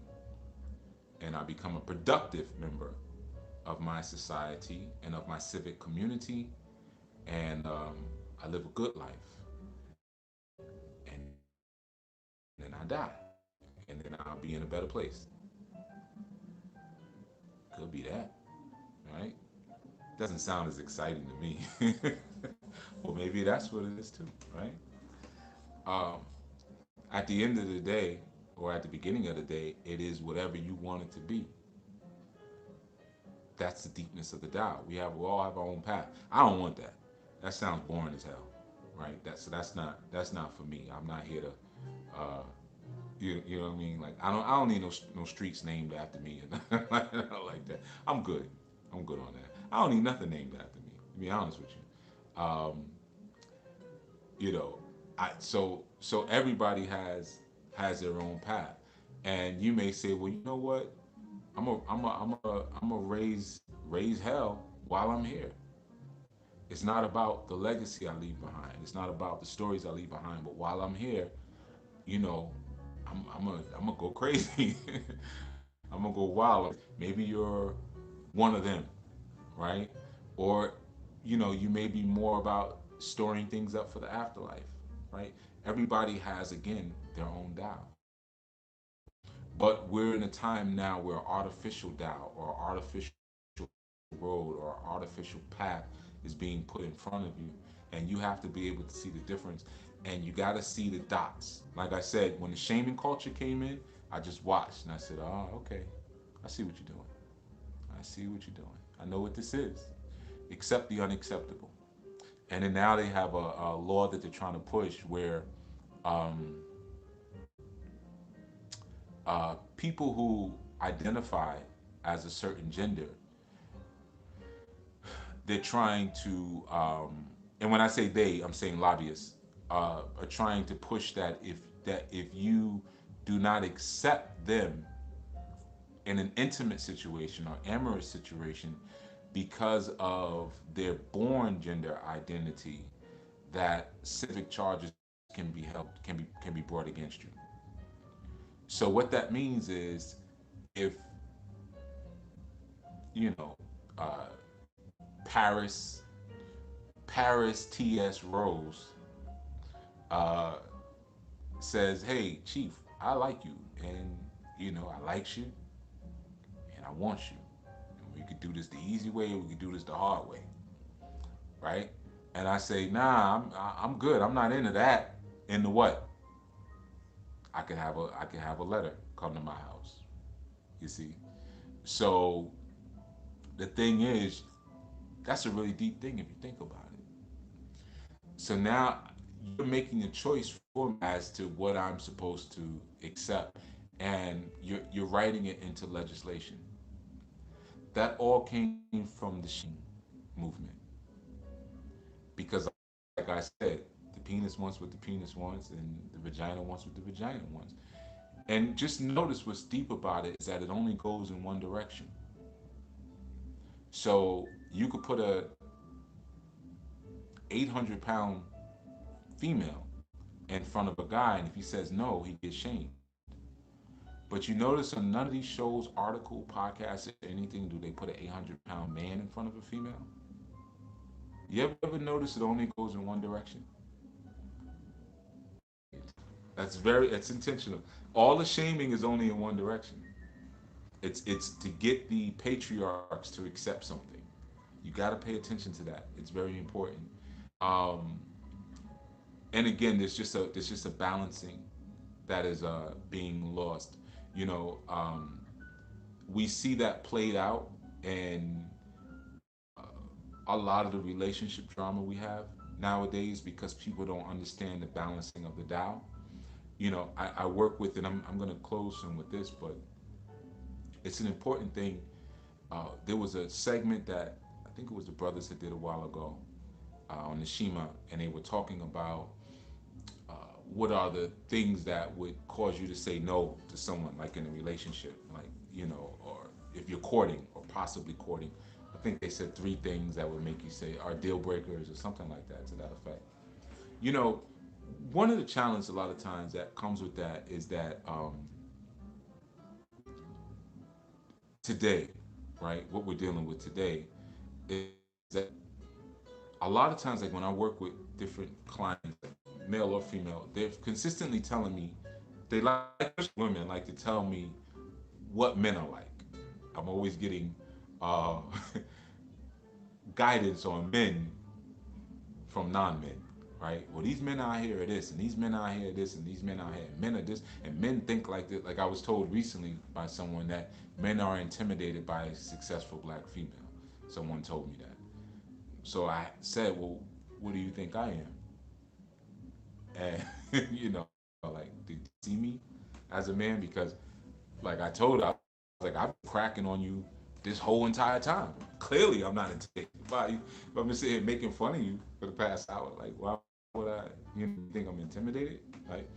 So a lot of times you hear things like that, and then it changed from that to, well, the men that I've encountered. Okay, I said, all right, that's fair enough. But those probably aren't men. But here's the thing: why would you always be encountering that? Because you don't understand the balance of the Tao, right? Um, you hear sometimes women say there's a lot of noise out here, or you hear guys talk about how the women are so masculine and they're aggressive and they got these nasty attitudes. Those are the three things that you pretty much hear the most: the attitudes, especially with certain ethnic groups. Attitudes, nastiness, this, that, right? And sometimes we forget this very simple thing, that there's a dynamic, there's a law of dynamics and energy that exists in the universe. So let's say for a female, if you are aggressive and masculine, then you are going to attract what is non-aggressive and what is feminine, i.e., what you call an F boy, right? That's but that is your actual match. That would work for you, right? Sometimes I see marriages where people say, "Well, my parents been together for 70 years, 60 years, whatever." I say, "Okay, cool, that's cool." And then I might get to meet them, and I'm looking, and I'm like, "This happened not too long ago. It's happened a bunch of times, and it's oftentimes the same thing nowadays." And I'll look and I'll say, "Your mother's loud and obnoxious, and your father's a vagina." Put it that way, right? So of course they would be able to stay together for a long time because they balance each other, right? Now, is that necessarily healthy? Right? But that's the match. So now if you are loud, aggressive, and masculine as a woman and you attract weaklings and you're upset about that, what needs to happen is you need to change. Like I said, it only goes one way. In today's society, when you look at reality TV shows or whatever, it's always, if you have, you go on and look at the search things, right? It's always uh, why black men only date outside their race, why black men only want white women, why black men never want black. That's always the titles of things, and it's propaganda from the media.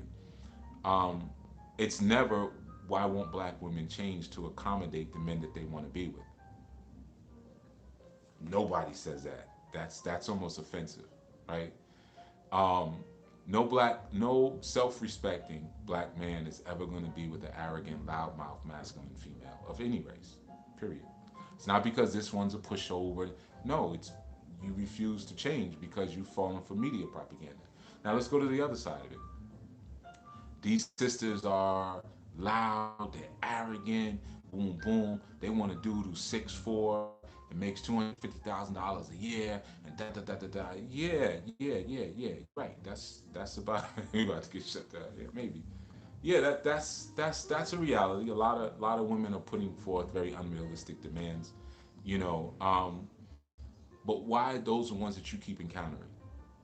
These very masculine, hard, gruff females who, can't take any accountability. They want to argue. They're argumentative. Why is it that you keep attracting that? You see, not to say that I have not encountered it, but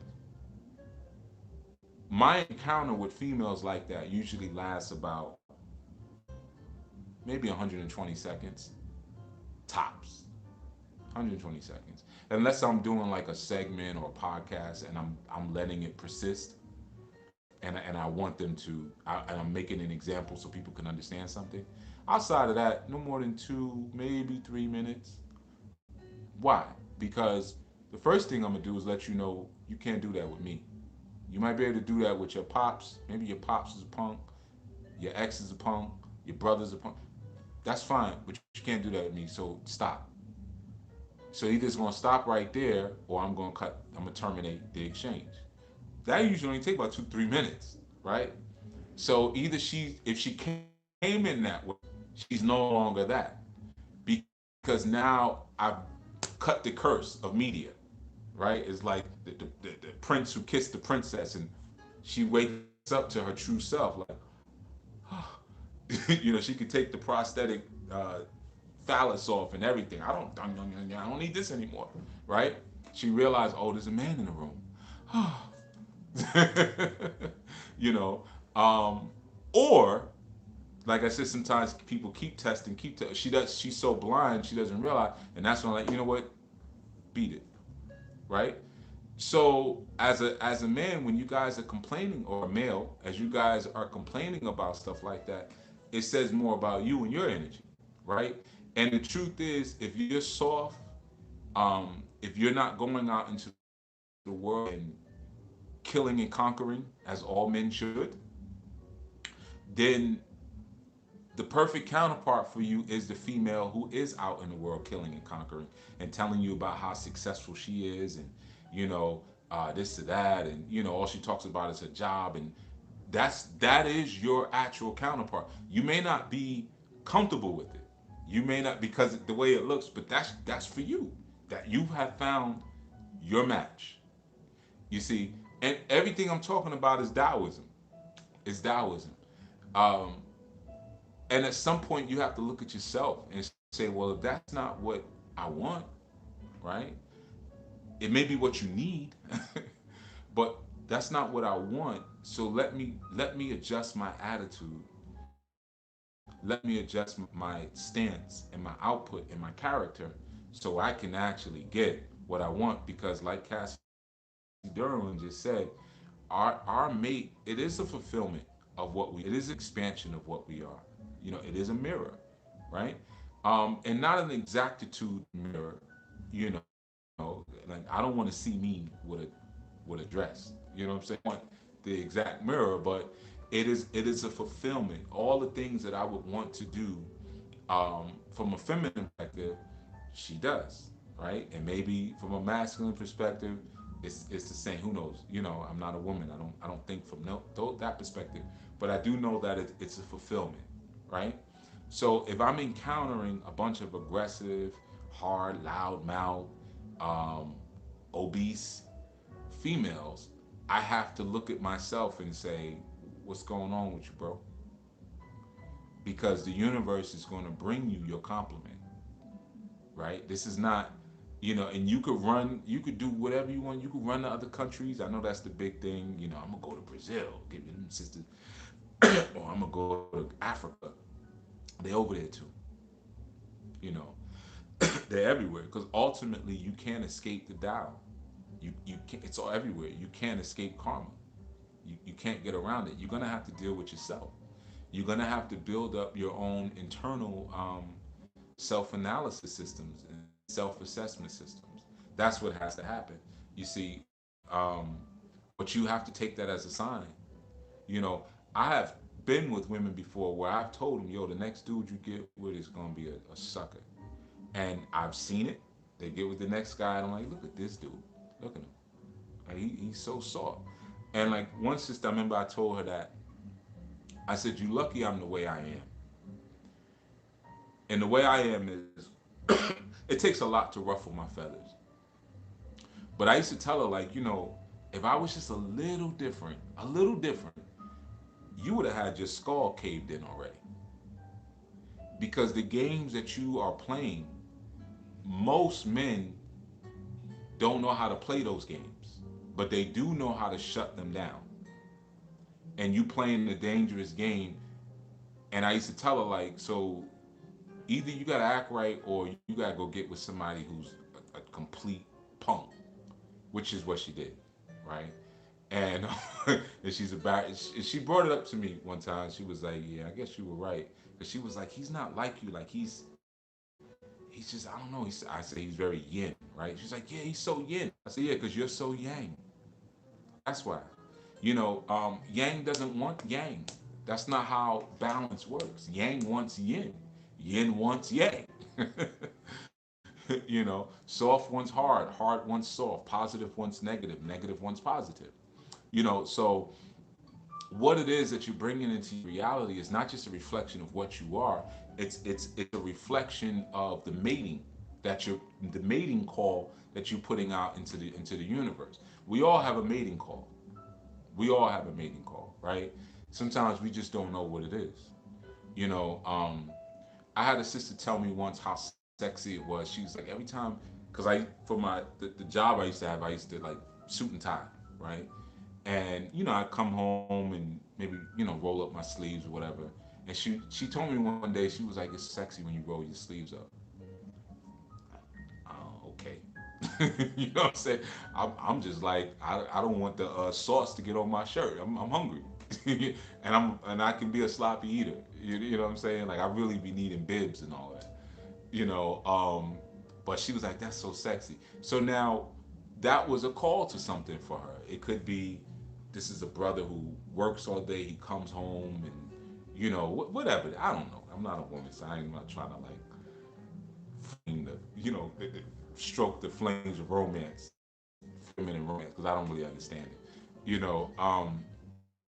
That's a mating call to a certain type of female who may see something in that, like, oh, he's got a job, or maybe because I had a white collar job, maybe that was something, or maybe it was because at the time I was working out, my forearms were big. I don't know. I didn't even ask her why, because I didn't really care, to be honest. It was like, okay, that's interesting, and kept it moving, because some things need to stay in woman's world. I don't need to know what I'm doing when I'm doing it, because then might become artificial later, right? And then there's certain things that women do that are a mating call, right? For some guys, for the let me say it nicely, for the inferior male, a mating call, a lot of time, I know you women are going to disagree with this and not like it. I know. A lot of times, a woman in distress is a mating call for the inferior male. He sees a place where he can get in, right? She's carrying girl. Oh, let me get those for you. Let me get that door for you. Oh, let me change your tire for you. Hey, little man. Hey, let me take your son to the park for you. You see, because his way of getting in, his entrance is through servitude.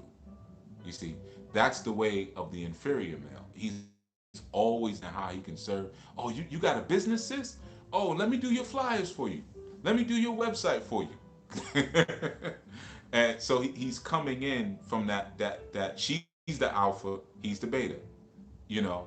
And it doesn't matter as long as I get vaginal access. I'll sit here and take this little boy to school and whatever. Give me vaginal access, right? The way of the inferior male. I had a sister say to me the other day, I met her, she's an author, and she said, you have a bunch of books out. She said, I'm gonna have to sit with you so you can help me with my books. And I said back to her, it was an email. I said, if I were to sit with you at any given point in time, it would be for you to help me with my books. I don't care about helping you with your books at all. But you can learn about your books by helping me with my books. Superior man, right? Now some may listen and be like, that's arrogant. The sister just asked for help. I wasn't here. I wasn't put on this on this earth to help you.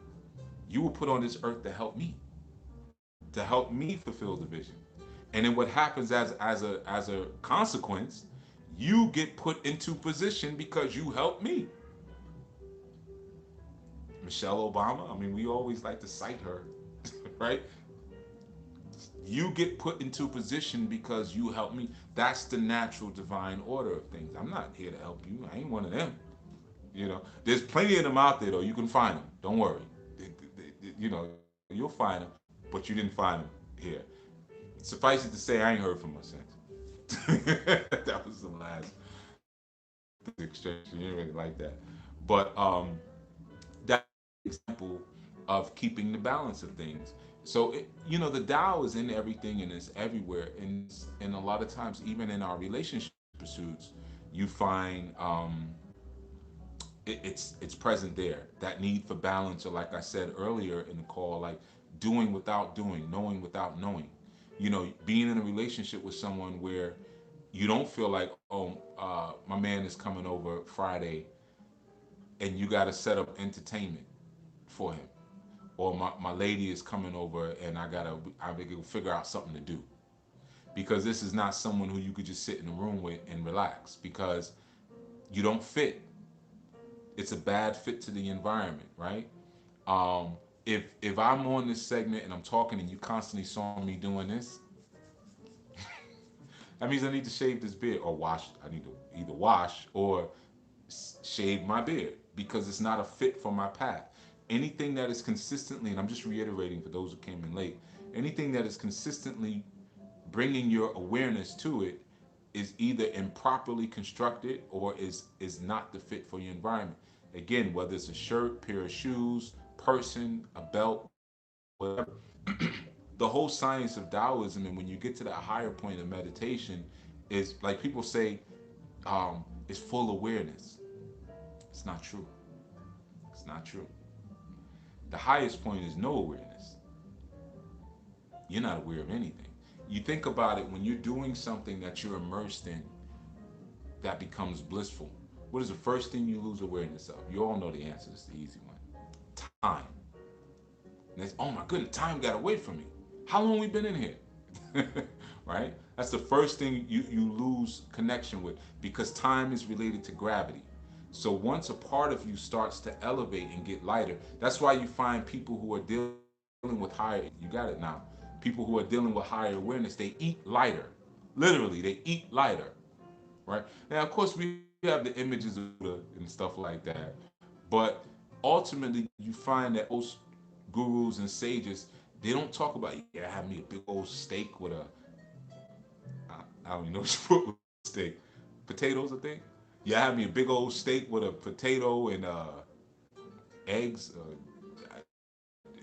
I don't know what you put because I don't eat steak. But what you know what I'm saying? I have me a big old meal, turkey and steak and turf and surf and shrimp, fried chicken. You know what I mean? Um, Ultimately, oftentimes, it's about the negation of life as opposed to the adding on.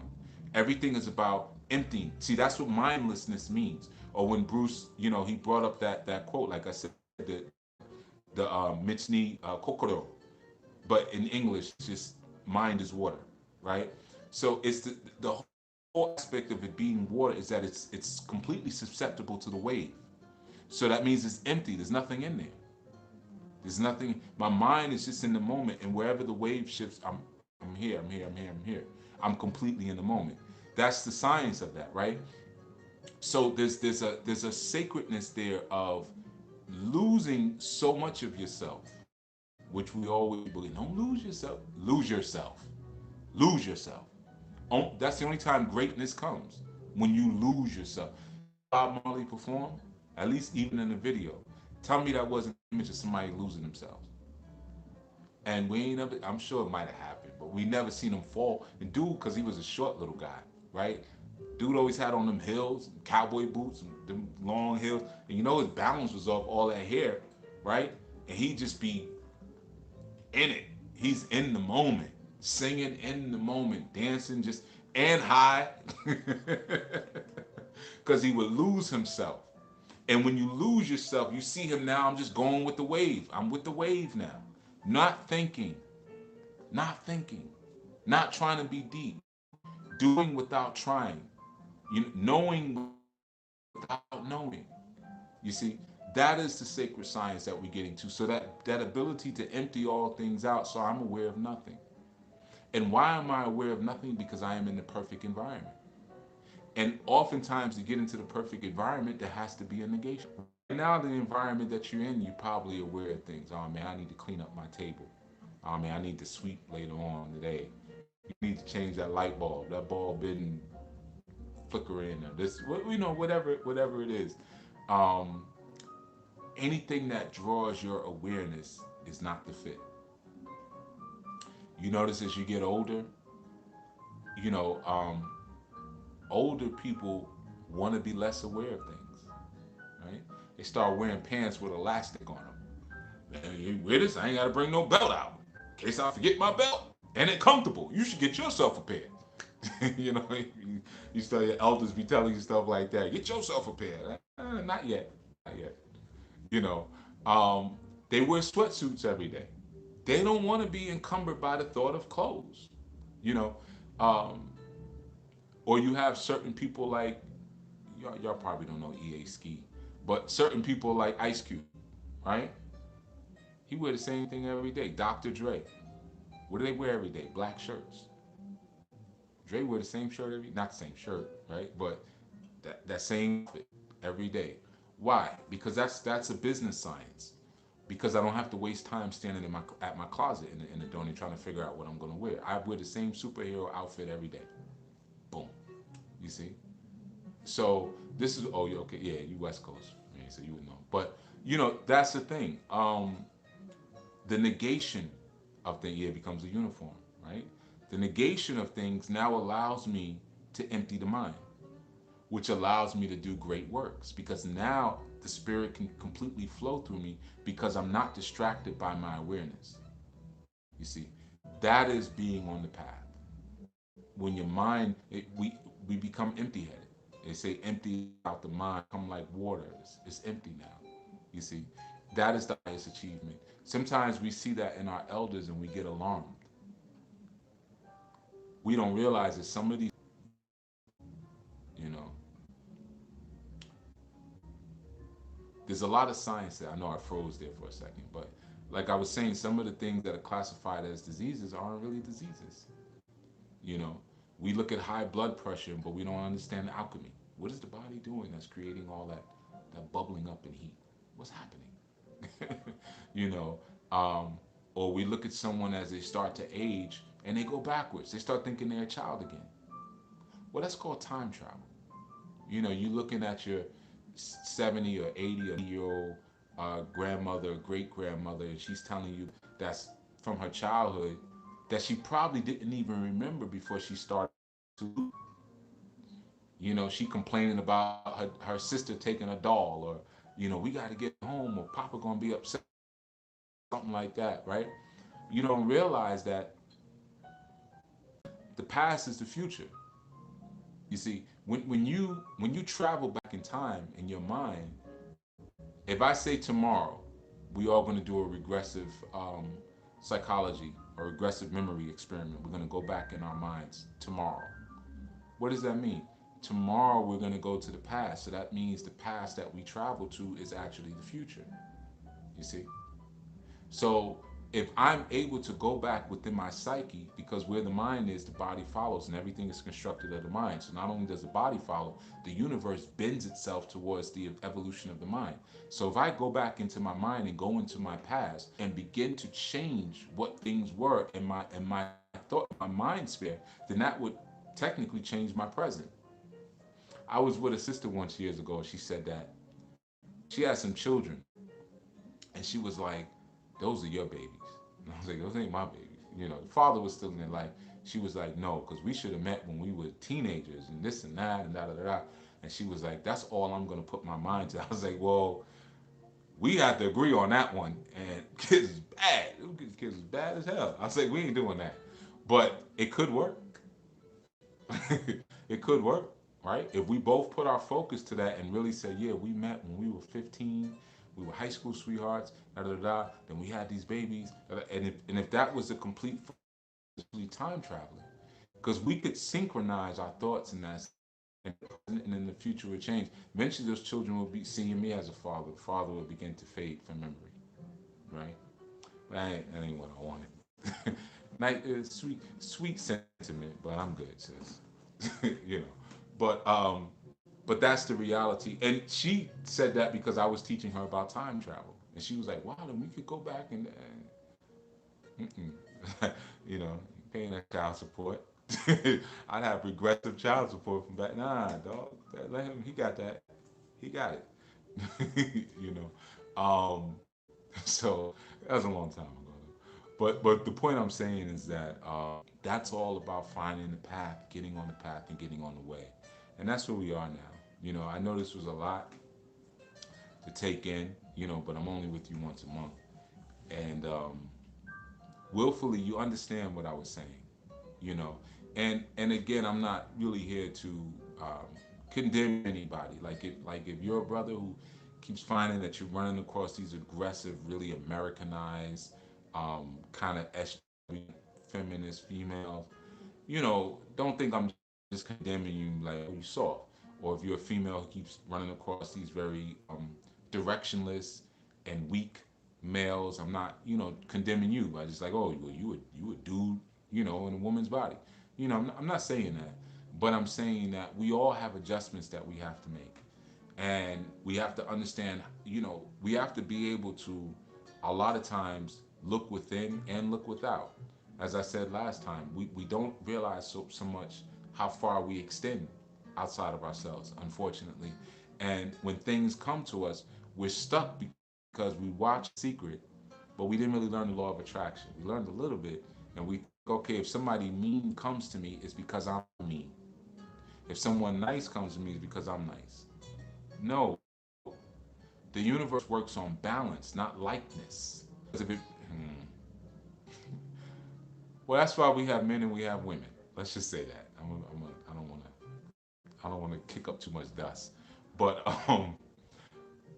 the natural, the universe works on a natural complement of balance. There's going to be positive, there's going to be negative, there's going to be air, and it's going to be earth. There's going to be fire, there's going to be water. You see what I'm saying? So there's always going to be that balance, and There's going to be akashic, or the akashic energy, or ether, as we might also call it, and there's going to be consciousness, and those two are going to combine together, right? Just like air and earth make combination together, fire and water make combination together. Fire and fire is not impressive. Water and water is not impressive, at least not to me. Air and air is not. Earth and earth, ether and ether. It's just more ether, or it's just more akasha, or as some people call the universe, right?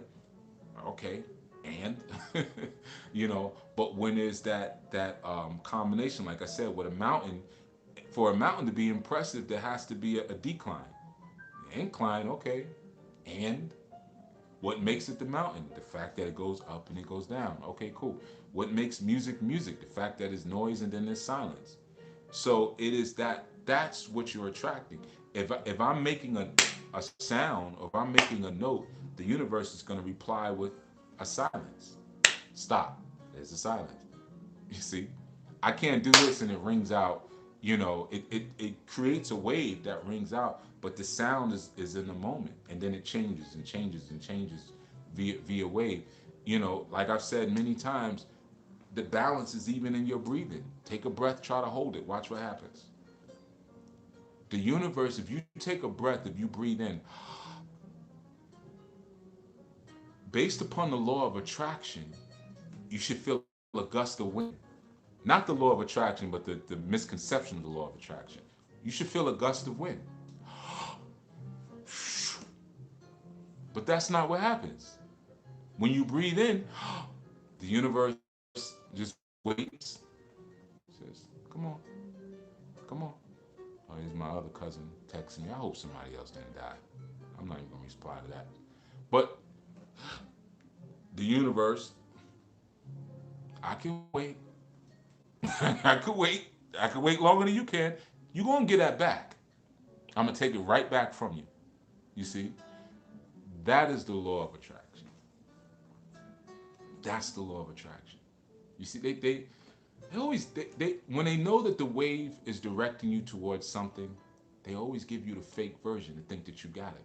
So then when someone like me comes along and says, yeah, I'm going to teach you about the law of attraction, you'll say, oh, I already know about that. I already know, but I saw the secret. I know about that. No, you don't know about that. They taught you the fake one. If you want money, you have to say, I have money. If you want a relationship, you have to say, that's not the law of attraction. That's something different. That's just magic. That's called a ritual. That's bringing things from nowhere to here. That's what that is. You're bringing it from the consciousness into the physical. That's not the law of attraction. The law of attraction is very similar to the law of correspondence. What corresponds with what? Masculine man corresponds with feminine female, feminine woman. That's the law of attraction. You see, because the positive and the negative are going to attract it. Different polarities are going to pull to each other. You see, electricity is going to pull the magnet. The magnet is going to pull electricity. You see, there's so many experiments done with this. Even when you take an electrical signal, you run the water across it. Take an electrical signal, put it near the water, and you see the water do this. It pulls towards electrical signal. You can test it. That's an experiment I did when I was a kid because I didn't believe it. If I here take these two wires and I had them connected to a battery. I ran the faucet, put it in the water. It was coming down in the stream, and then it went just like that towards the battery. Well, ain't that something? Because electricity is positive. You see, or at least that part of it, the outward part of electricity. And the water has a negative charge to it. There you go, the law of attraction. You see? So that is all Taoism. And it goes so much deeper. I'm just giving you some simple things, but it's based on the current purge that we are working through and functioning through. We're being required now to really tune into what our natural complements are, because I promise you, we're being tricked out of them. I promise you. Even down to the colors. According to this society, right now I'm wearing a girl's color, right? According to this society, blue is for boys, Pink is for the girls, right? But pink is a product of red. Red is fire, it's masculine. It's actually the exact opposite. The one who's watery is the girl. So the baby, the female baby should be wearing blue, and the boy should be wearing pink. See what I mean? They trick you out of everything. So that's turning up right now. It's turning up. The wave is changing. So you got to tune in. All right. So I want to thank everyone for spending this time with me. And for those of you who didn't catch what we were building on from the beginning, I tried to do a little recap at the end because I saw some people came in later. But definitely go back and tune in. I think I saw Logan in there and Sovereign Eats. There's a bunch of y'all. I can't count everybody. But and Quanda and I think there was two Qua. Might have been Quanese. But Quanda and the Quanese and Quanasia and everybody else. Uh, you know, Peace to you all. Chris Magneto, of course. Karotha and Umi. I saw somebody named Umi in there. Of course, always Cassie Derwin, the reader, the diviner. Always got to say what's up to her. You know. Um, One day maybe we'll get into divination. Is it really evil? Is it really soothsaying? Is all divination the same? Or is it just a conversation? But anyway, thank you all. Be well. All right. Enjoy your off.